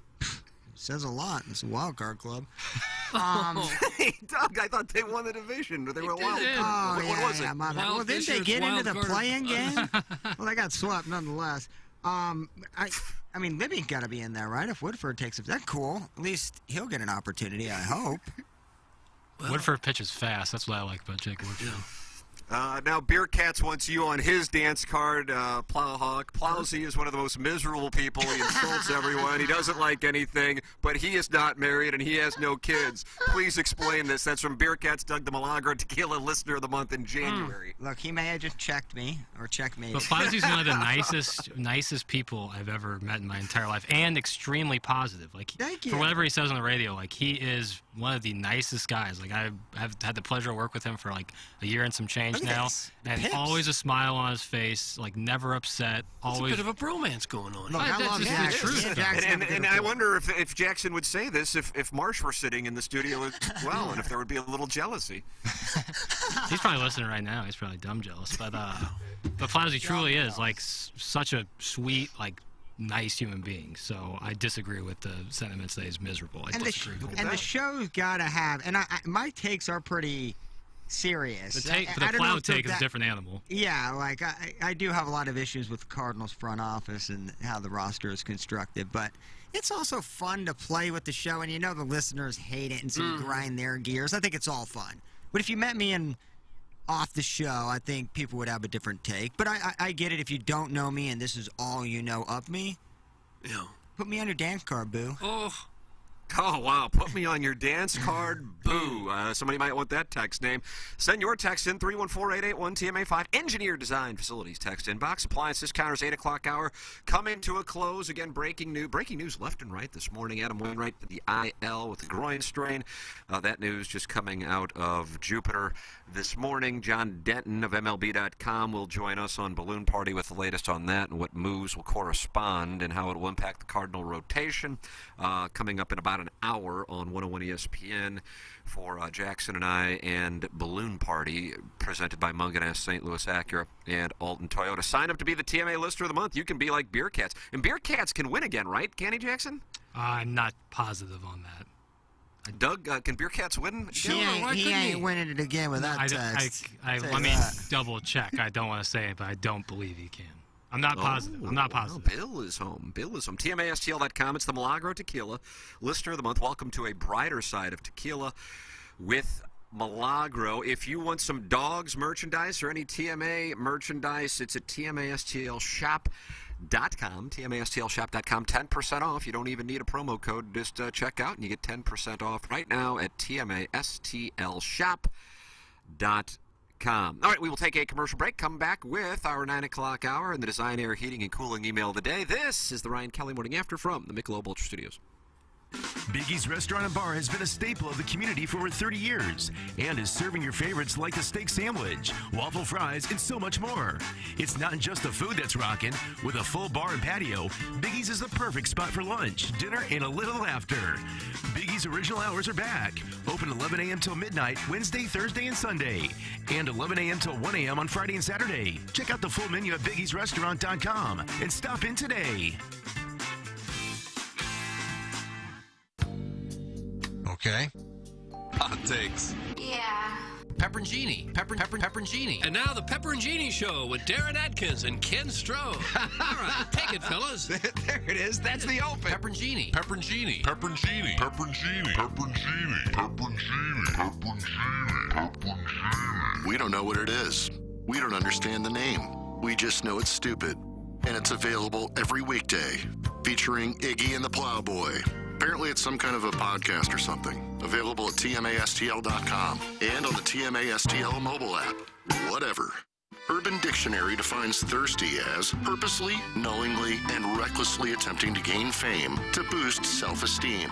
So, are you thirsty? Well, TMA has you covered. Become a part of the 2023 TMA Listener of the Month Club. You nominate yourself for a monthly award. And if you win, you get recognition and stuff to help you satisfy that insatiable thirst. We're talking January, February, March, April, May, June, July, August, September, October, November, etc. Go to TMASTL.com or the TMA app. Give us your name, a photo, and other pertinent information. Tell us why you deserve to be TMA Listener of the Month. And if you don't want to use your real name or photo, we don't really care. The TMA Listener of the Month. Get recognized just for being you or fake you or whatever. Quenched by Milagro Tequila. Welcome to the brighter side of tequila with Milagro and the morning after on KPNT HD2. Driving the ball 300 yards is cool and impresses your buddies, but scoring amounts to getting the ball in the hole. Thus, the best way to lower your scores is to improve your short game. If you want a golf green that putts true and gives you real grass performance when practicing chips, pitches, and bunker shots, the only company to call is Clubhouse Turf, St. Louis's exclusive partner of Celebrity Greens.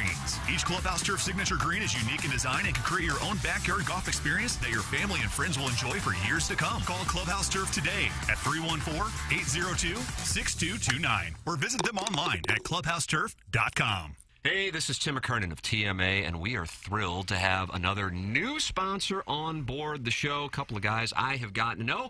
Longo Biggs Injury Law, Doug Biggs and C.D. Longo here with me. And C.D., one of the things that I want our audience to know is this. When people get injured in an accident, they don't necessarily know what to do, and that's where you guys come into play. Yeah, Tim, it can be a very confusing process. If you get hurt in a car accident or injured some other way, people do not know what to do. They don't even know how to start a claim. We're going to take the hassle out of your hands and make the entire process very easy. Injury cases are potentially worth a lot of money. We're going to make sure you get every dollar you deserve. We're very excited to be part of the TMA family. We're hoping to have a lot of fun with this. If you or a loved one do get injured, please remember us at Longo Biggs Injury Law. You can visit our website at longobiggs.com, and that is Biggs with 2 G's. The choice of a lawyer is an important decision and should not be based solely upon advertisements. Hey, if you like the morning after, check out Balloon Party on 101 ESPN. HD1, by the way. It's sports talk with Tim McKernan and Action Jackson from 10 a.m. to 11 a.m. each weekday, right after the morning after. It's the worst named show in the history of radio, but the content's pretty good, so check it out on 101 ESPN or get the podcast on the TMA app. The Tim McKernan Show podcast, featuring long-form interviews with people from the world of sports, politics, and entertainment. And our guest today, Bill McClellan. Thanks so much for coming in. Hey, my pleasure, Tim. What's up, Caden? Hi, how are you? Joe Buck, our guest today. Man, it's like I haven't seen you in years. More than 500 episodes and counting, and it's available wherever you get your podcasts, including the TMA STL app. Get the app now at TMASTL.com. If you are a commercial property manager, property owner, small business owner, or are involved in operations, listen up. Engineer Design Facilities has become the #1 commercial fire alarm service provider in the market. EDF's goal is to not increase your operating budget, but rather decrease it, and at the same time service your business's commercial fire alarm needs with the most experienced and competent technicians this region has to offer. Make sure your building is up to code. Email fire@edf-rg.com to schedule your systems evaluation today. That's fire@edf-rg.com. You're hearing TMA all day on KPNT HD2, Collinsville, St. Louis, featuring the Ryan Kelly Morning After, live from 7 a.m. to 10 a.m. Then a full show replay from 10 a.m. to 1 p.m., followed by the best of TMA from 1 p.m. to 7 p.m., and another same-day replay starting at 10 p.m. Find the full schedule at TMASTL.com. Brought to you by Ryan Kelly at thehomeloanexpert.com, the most efficient mortgage process you'll ever experience. 105.7 HD2, the Ryan Kelly Morning After.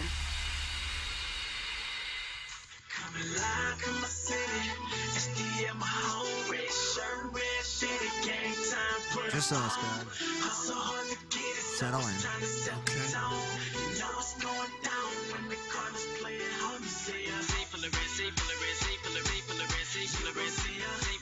Oh.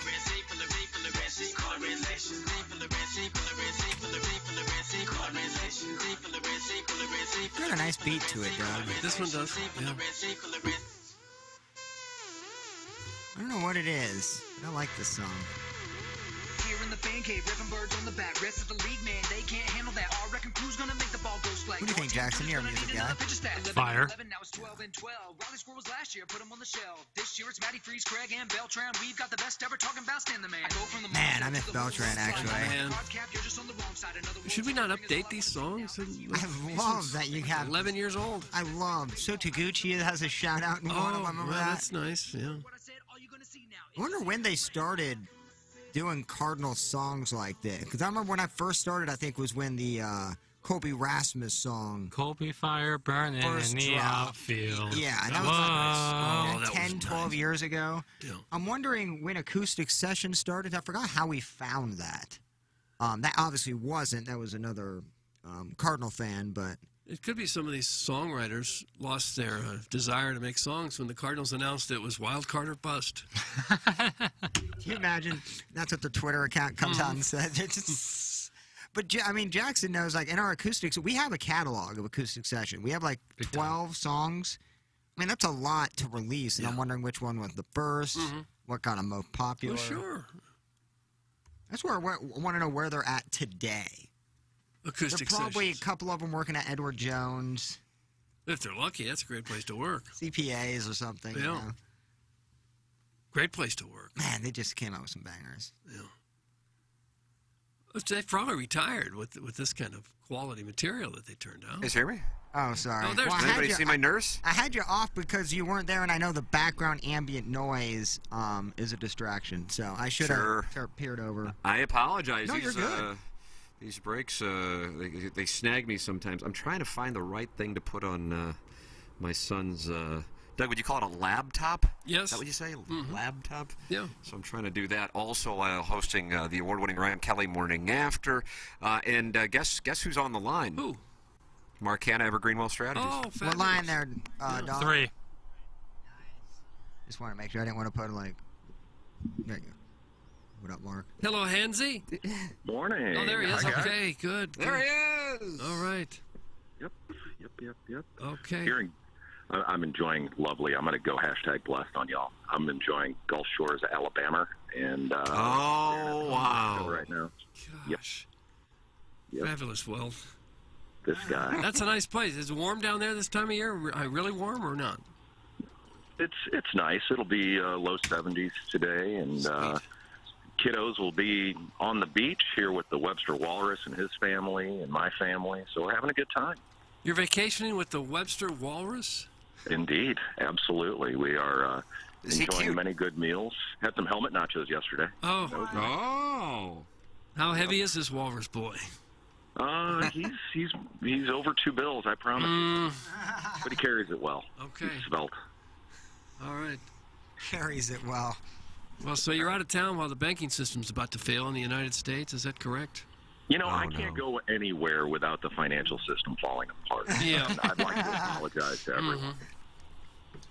Yep. You're not worried about any of that? These things come and go. It'll get worked out. You know, if the banking system falls apart, if we made it through 2008, that was bad. So we made it through that, and we'll make it through this. Okay. Boy, this Mark Hanna, Doug, how about his positivity? It's exactly what Jackson was talking about 20 minutes ago. Yeah. That's why he's my guy. Nice to hear. Man, when he gave that speech, I was at the taking Bell Hall- notes. What's a different guy? Jackson's got it all figured out. Nah, still a long way to go. But that's just part of this journey we call life. Okay. Doug, I mean, this is inspiring now. Really? Thinks he's Abe Lincoln now. Jackson, president. Okay. Nice. He's not old enough. No one would listen. Well, Nor you're am not I. old enough. Nor am I old enough. No. I'm cute enough though. You're not cute enough. How dare you? Well, you'll age. Yeah, I'm already losing my hair. I thought you were doing something about that. Oh yeah, big comeback coming. Stay tuned. Really? Yeah, I remember you telling me. Big time. Breaking news. More, Doug. How much breaking news can this show have? I don't know, but that's a big one. Yeah, we're making a comeback. Yeah. Wow. Thoughts on that, I wanna Mark? get that comeback too. I'm watching Dolphins go by, so I'm not listening. Oh. Okay. Mark Hanna's with Evergreen Wealth Strategies, 314-889-0503. He is a first-class person. I always enjoy talking with Mark Hanna, and I know you will as well. I've gotten so many emails from our listeners since Mark started advertising on the Tim McKernan Show podcast. God, Doug, would you say that was 4 years ago? I don't know how many years ago it was, Tim. 5 years ago, and then on TMA as well. 314-889-0503, or go online at evergreenstl.com. And here's the biggest endorsement I can give, Doug. You feel better when you get off the phone with Mark Hanna. That's the thing I can say. Yeah. That's my promise to you. You don't worry so much about your finances. You just got to take Something care to of worry. There's so many people have so many worries. You hear all of the news that's out there, and news is never good. And so how do you put it into context? And that's really where, in my mind, any financial advisor comes in. And there are so many good ones out there. And Tim put it right, and that's what made me. It was 5 years ago, Tim, made me say, hey, 5 years ago, probably get associated. If you're feeling that, you've got that regret, well, get with somebody that can walk the path with you and help you to figure stuff out, put it into context, help you to understand what the right decisions are, and then you're on your path to your goals. And that's where a financial advisor comes in. And so it's been a great 5 years. God bless America. There it is. Great perspective. And we feel the same way. I know a lot of our listeners have signed up to be a part of Mark Hanna and Evergreen Wealth Strategies. You really should give him a call. And I always say you need a financial advisor. I am telling you, it's the one thing that I really look back on and go, God, how did I miss that? Mark Hanna would be a great one to work with. 314-889-0503, or go online at evergreenstl.com. Mark, enjoy the trip with the family. Thank you, kind sir. Great day, guys. Talk soon. All right, thank you, Henzy. Back to the Dolphins you go. Yeah, back to the Dolphins. I agree with Jackson. Plowsy and I shared a smile and a hug at the Battlehawks game.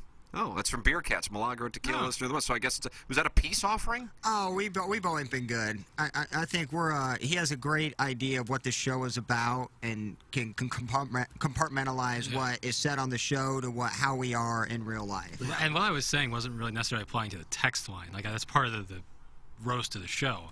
I'm talking about life in general, not just the text line. Text line, we rely on the visceral hate. Oh. But you don't care for it in your personal life. Just in general in life. You can tell who's kind of having fun with the show and who is, a little too serious. That's who Iggy says and how he determines his blocking on the fan page. Now, of course, he himself has WD'd from the field on the fan page, but before he did, he said he could tell who was joking and he could tell who was serious, and he would block the people who were serious. Sure, that's what blocking. he said. I don't know. That's what he said. He got 150-piece block though. So that's 151. That's a lot. So I hope he's following it to the T and not just being really relaxed with his with the blocks. Usually, if you get blocked, you've got it coming. Most of the time, yes. Raw Dog People Randy. don't just block you for no reason at all. That's why you mute. You don't give them the satisfaction of block. muting them. There's some people who take it as a victory if they get blocked. That's why you mute them. You don't give them the satisfaction. It accomplishes the same goal. I don't know. I got blocked. Blocking. You got blocked by who? Oh, by Iggy. Yes, sir. Oh, no. Got surprised on How'd it that feel? one. How'd it feel? Not great. Yeah. Not great. Anything you can do to get back in his good graces? It doesn't seem like it. No. How about an autographed picture from Cassie? He's not getting mine, but I can see if I can have her send him one. Did you put one on in front of my place here? I got one today. Thanks for visiting, Kurt. It's from Cassie Moore. Dump out of that. Is this the this is yours though, right? That's sitting here in the studio. Yeah, I just wanted Doug to see it. It's incredible. I'll keep it safe for you. Doug's trying to put it into his briefcase before he leaves. I wasn't. It was just sitting right here. I didn't know you had a briefcase, bro. I don't have a briefcase. You should start coming in with a briefcase. slander. You should start coming with a briefcase. I need neither a suitcase nor a satchel.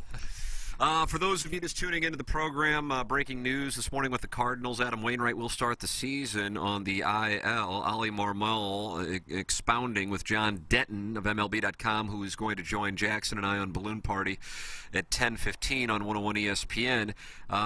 He was asked about, Ali Marmol was asked about his level of concern over the strained groin injury that will have Wainwright starting the season on the injured list. He mentioned that Wainwright is likely to miss, quote, several weeks. Marmol said he strained his groin during a weight room workout on Tuesday prior to the WBC championship game. It's a weight room injury. Yeah. Oof. Man, that's brutal. Yeah, like. Well, it happens every spring. Every spring they lose a pitcher or two, don't they? And they'll lose more during the course of the season. That's why you need more than 5 starters. You need, 8 or 9 usually to get through it. Says this opens up a spot for Jake Woodford. Yeah, is what Marmol says. Yeah. No. Hopefully gets over it quick and knocks back. It's back at it. Yeah, you'd hate to see his final year, and it seems like this is going to be his final year. I don't think he said that definitively, though, has he? I don't think so. You'd hate to see it be injury-plagued and not be able to pitch very much. Programming note, John Denton's going to join us at 10:45. Doug, we have an audible called now. We have an audible called John Denton 10:45 on today's award-winning presentation of Balloon Party. Have you heard the term blue sky dating? Blue sky dating. I've heard the Blue Sky Cafe is a swingers club. Oh, they bang. Is that what we're talking about? Hard, yeah. That's why when I saw this link that Jackson sent over, I'm like, oh, what do we have going on? Let me read. Mirroring the season, it seems our optimism around dating is on the up. The days are slowly getting longer. The temperature is creeping up, and we're starting to find that spring in our step again. And just as the flowers soon will, App Badu says that the British... Judd Apatow? What in the hell sentence am I reading? No, Doug, I'm just going to read what's in the prompter because that's all I can do. All right. And just as the flowers soon will, comma, App Badu says that Brits are expecting their dating lives to bloom, calling it blue sky dating. I don't know about any of this. What about App Badu? This is the writer of it all? No, it's App. The app, A-P-P. Badu. Spell Badu. B-A-D-O-O. What's that stand for? What's that mean? You're asking questions I don't have an answer to. What about Erykah Badu? Do you like her? Yeah. I remember Victoria What's your favorite jam? What about Tyrone? Yeah, Tyrone's the jam. Doug, Tyrone is the jam. All right. Springtime, with its lighter evenings and warmer weather, has a positive impact on 74% of single people who are dating, the research shows. There's no way they got research and had that information. What about Badu? Oh, God, our business sucks so bad. It does. Oh, God. So, Doug, they polled millions of people at App Badu, and 74% said it helps dating. And none of it's true. Everybody feels better when the weather turns nice. That much is true. Right. But I don't know that you went through the whole winter and say, no, I don't want to date anybody because, look, it's kind of chilly outside. The Badu numbers. What about this? This is what App Badu says. Over half of those polled believe dating in the autumn and winter is more challenging with the pressure of cuffing season in the background, and then more than a third feel like they can't be bothered. Can't be bothered. Well, I'm married and I feel like I can't be bothered. Yeah. There we go. But I was not contacted by the people at App Badu. That's a miss on their part. It is. That is true about cuffing Happy to season. spend some time with them. When is cuffing season is a thing? Yeah, oh yeah. Like right around Thanksgiving into the Christmas season, the Yuletide season.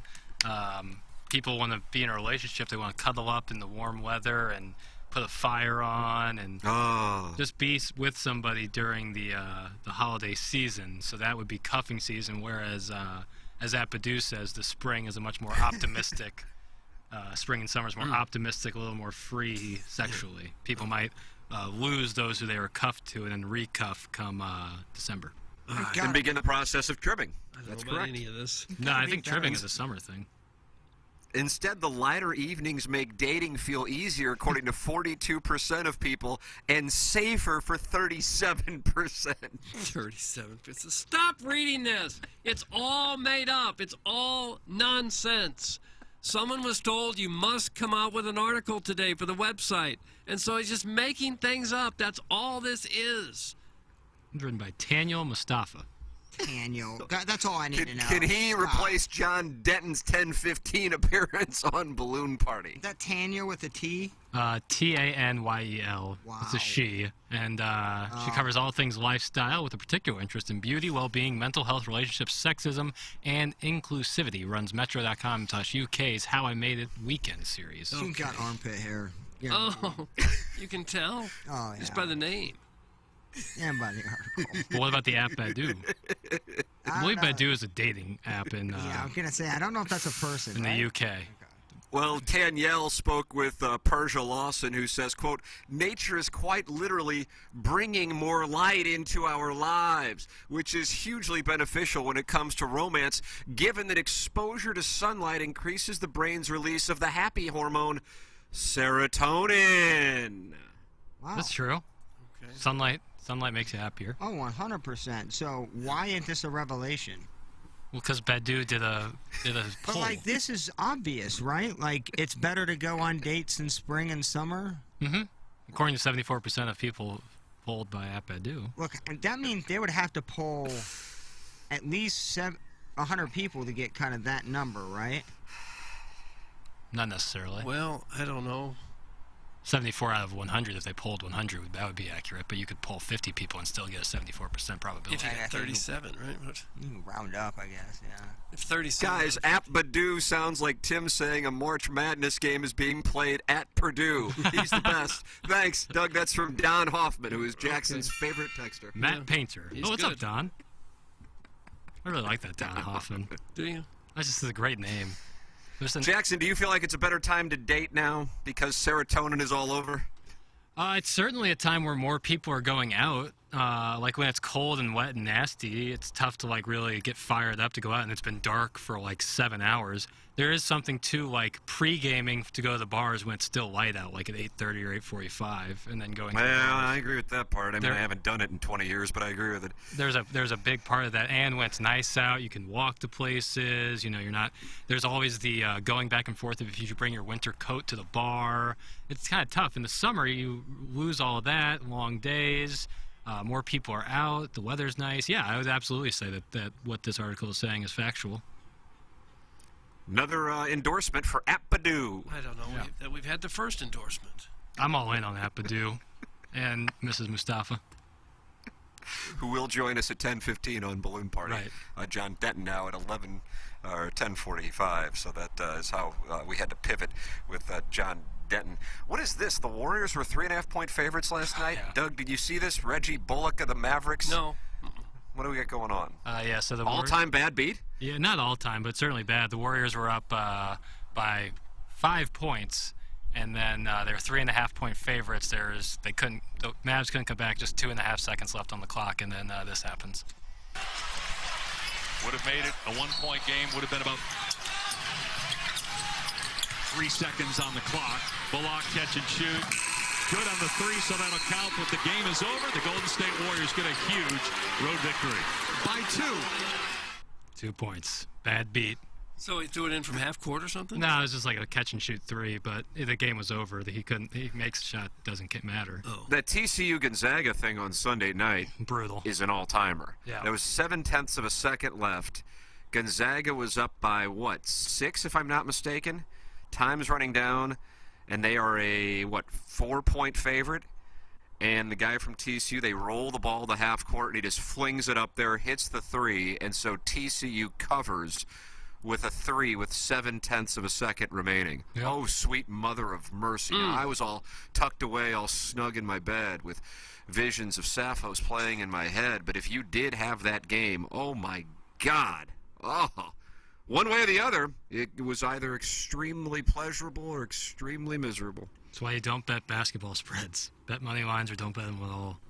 Too much can happen there in that last 3 seconds of a game. They released like camera footages from some of the sports books.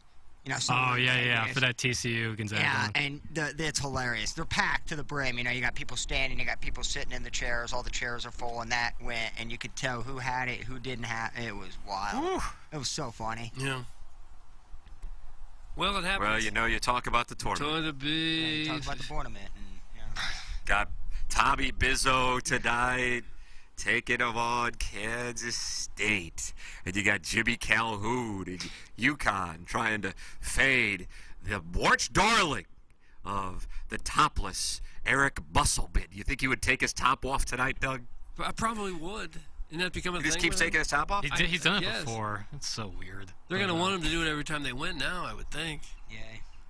Real looking. Maybe I will head down to Boca tonight to watch with the fans of Florida Atlantic as they take on the Volunteers at Tennessee. Jackson has adopted the Owls. No, I'm into Kansas State. Jerome Tang. No, you've pivoted off the Owls. Yeah, I want to see FAU win, especially against Rocky Top. But this Jerome Tang and this video of them before the game listening to Lowdown is electric. It's absolutely electric. Doug, have you seen the video of the Lowdown? I've not. Oh, it's awesome. They're all clapping along. Jerome Tang's doing a little dance move. Super into it. Seems like a real player's coach. I love Jerome Tang. He was on the short list for the Missouri job. Yeah, still like the choice Missouri made, but Jerome Tang is great, and it's great to see success. And the story of Keontae Johnson, apologize I'm butchering his name, the guy who collapsed on the floor from Florida with the heart issue a couple years ago, and now is, you know, one of the best players in the country for Kansas State. That's a really awesome story, and so cool to see. And then our nightcap tonight taking place at Las Vegas, no less. Gonzaga against UCLA. Wasn't it UCLA who ripped out Adam Morrison's heart years ago and ended the Zags' run? Am I correct on that, Doug? And then UCLA went on to play Florida and Noah, but Florida won back-to-back tournament titles. Am I correct on that? That sounds right. And Adam Morrison was weeping on the court. Yeah. Sweet 16. Yeah, didn't UCLA have Aaron Aflalo? That sounds right. Aaron Aflalo. He was was a journeyman in the NBA. Yeah, he was a college stud, though. He was a killer on the tournament. Aaron Aflalo. The Florida teams were sick, too. Joakim Noah, Corey Brewer, Al Horford. And Kevin Love, a part of the UCLA. Adam Morrison with that after more. That might have been that. He played with Russ. Those teams were stacked. That UCLA teams were stacked.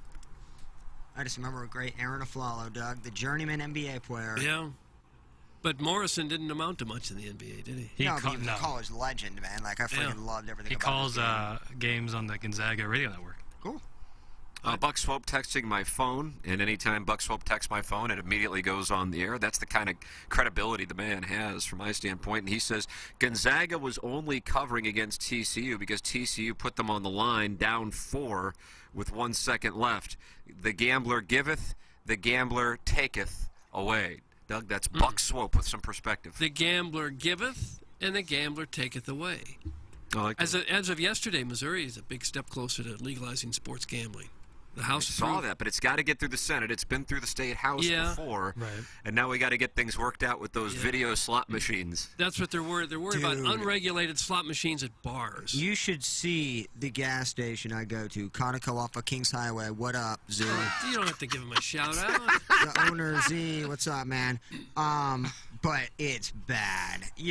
I go there in the morning, 5:15. They're grinding, bro. They're grinding. on those machines. Really? People are in there grinding slot machines? Slots, 5:15 in the morning, bro. 5:15 in the morning. You think that they're up early or out late? Well, the gas station opens at 5. Oh, so and up so early. they just start. They just stay. that gives me chills. Yes, it's very chilling that they actually took the time to wake up that early. Maybe before work. Didn't look like it was before work if I had to guess.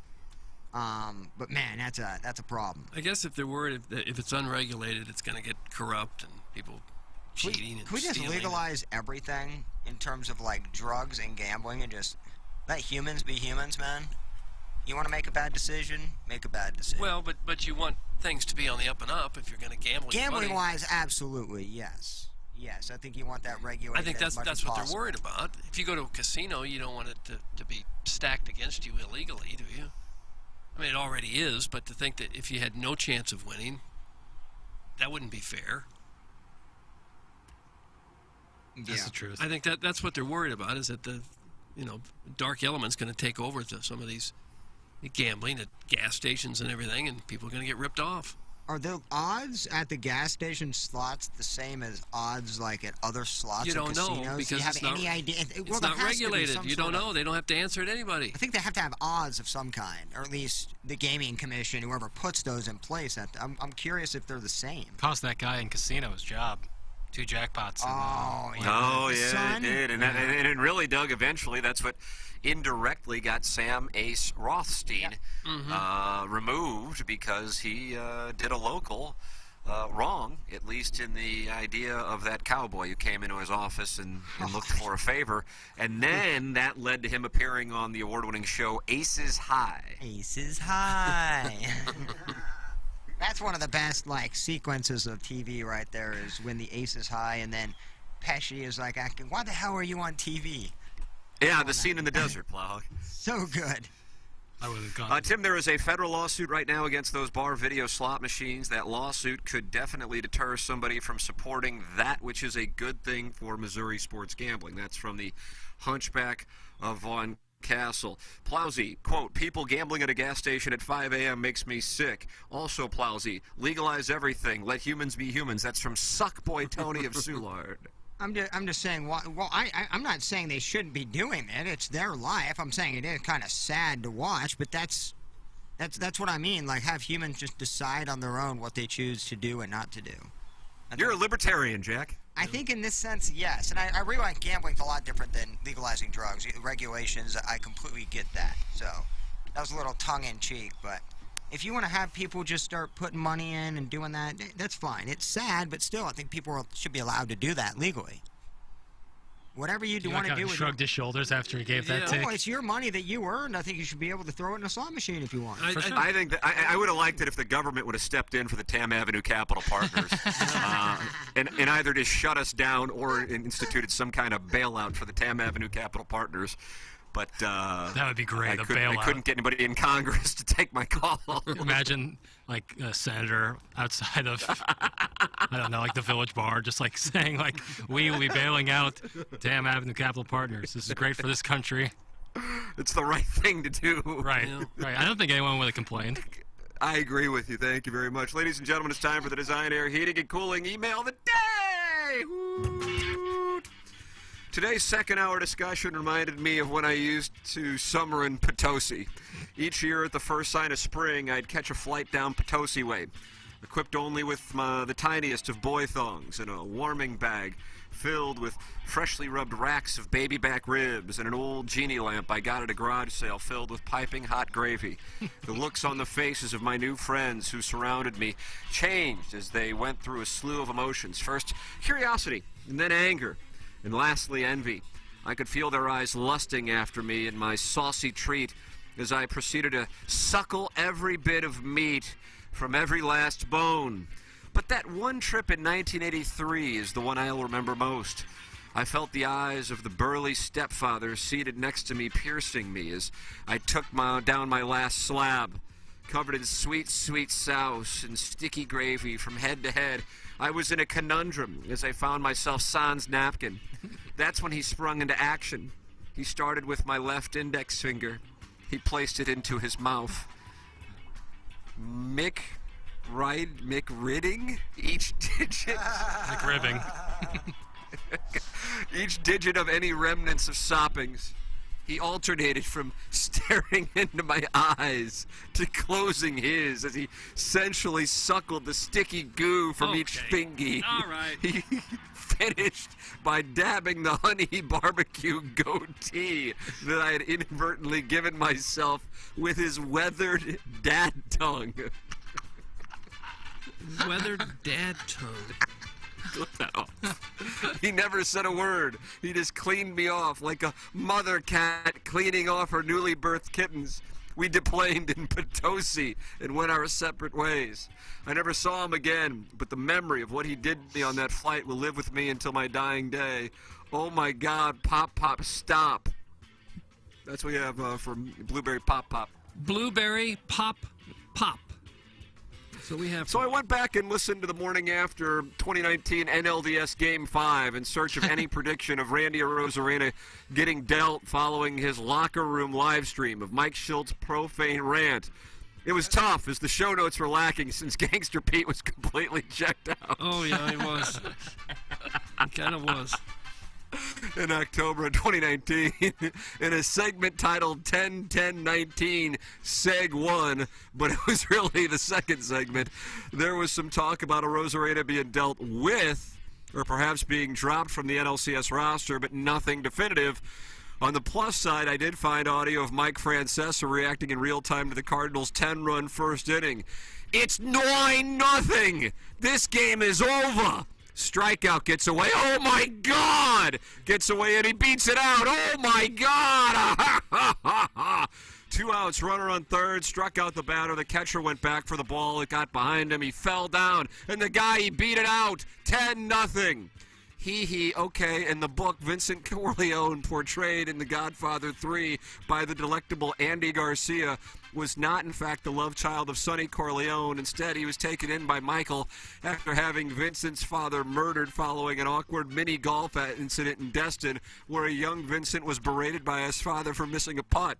Sonny and his mistress with the big V did not conceive a child in the book. In fact, on the day of Connie's wedding, Sonny just took her upstairs and said, "Take off those bottoms. I want to talk to that bee-hole." Oh. Thank you from the bottom. That's from Buck Swope. Oh, come on, Buck. Buck Swope with a not a very nice little email. And finally, Chapter 39, the day the music died. It was March of 23, and Tim had gone to Florida for a couple of months without running it past me again. He would remote into the show each morning from various patios and golf course kitchens with disruptive sounds native to the area piped into the background. Anyways, I guess I just figured since Tim wasn't in studio anymore, we kind of had carte blanche to ruin all the good stuff he worked so hard to get us. So right as he was about to take a scheduled vacation from his current vacation and management was scurrying around trying to figure out who would be the adult in the room, Ken happened. Yep, I went ahead and hijacked his vacation by going AWOL for a few weeks. Luckily, the timing could not have been better because Doug was going back to the Four Fox full time, and Jackson was whisking Frog Dad away to a romantic little chateau overlooking the wastewater facility in Silver Dollar City for their long overdue baby moon. Anyways, I assumed they were going to beg me to come back, but for some odd reason, the show went on without me, and everyone started to wonder what it was I used to do around there. The good news was we were just a couple months away from a fan page members-only golf tournament that we would try to do 40 or 50 times a year, where a handful of listeners that we secretly loathe the thought of hanging out with would enthusiastically sell the damn thing out, but then only half the field would pay their entry fee, so everyone would forfeit after 4 or 5 months of nobody playing their matches, which would result in one of the foreign exchange adults living in Cletus's terrarium who wasn't on the fan page to take home whatever money we could scrounge up to shove in an unmarked envelope and toss out the window near an inner city golf course. You see, I was the only person who didn't care about handicaps, so organizing the tournament was one of the self-appointed jobs that I'd start doing and then just sort of quit midway through because I wanted to watch Nickelodeon's coverage of a football game, or maybe I'd remember it was time for me to beat off again, other important stuff like that. It's tough to explain, but basically, I'd post on the fan page asking people to make a separate post on their personal page with all the necessary information, like a valid email address and maybe a tasteful little nude photo of their wife. Then I'd send an email asking if they could DM their wife's Snapchat handle so I could gauge my interest in letting her have some of my sex after taking me on a date while her husband babysits my bowling balls. Yada, yada, yada. I don't know if you know this or not, but I'm not on the fan page anymore. Apparently, Tim handled it without me. Thanks, that comes from Ghost Rider to the Stars. While I got you on the line, can one of you go ahead and keep my live reads warm for me? The old icebox is looking pretty barren over here, and I don't want to mess this up like we did with the great boner vitamin boondoggle of 2022, where they said it was the most successful campaign they ever had that didn't move any product. Ghost Rider to the Stars. Oh, my God. That's what we have for the Design Air Heating and Cooling email of the day. Doug, what you got? I don't know that you can call it a boner pill boondoggle. But I am going to vote for Ghost Rider to the Stars. I thought that was the best email. As much as I loved it, I really loved the creativity of, oh, my God, Pop Pop. So I'm going to go Blueberry Pop Pop. Really? Wow, I really feel like, oh, my God, Pop Pop might fly under the radar. And, Doug, on a day... You know, you were comparing it to me when we were texting. This is 2000 Tiger that, oh, my God, Pop Pop ran into. Normally, oh, my God, Pop Pop's going to win it, but today it was Ghost Rider to the Stars winning the Design Air Heating and Cooling email of the day. Congratulations, Ghost Rider to the Stars. Jackson and I have to go down the hallway now. We're going to deal with a situation. Come it's and called get your Munganess. That's right, balloon party, and we will tend to it accordingly. Jackson, are you going to give that speech on happiness and not being cynical on social media on balloon party? Sure. All right. Serve it up. This will be great. That's coming up along with John Denton on the latest on Adam Wainwright going to the IL. It's all coming up on 101 ESPN. And for the Plowhawk, for Action Jackson, and for the vacationing Ken Strode, for KG at O-Town in the Seckman Studios, for my brother Kevin, for Douglas Sullivan Vaughn. I'm Tim McCurdy. This has been the Ryan Kelly Morning After from the Michelob Ultra Studios. You're hearing TMA all day.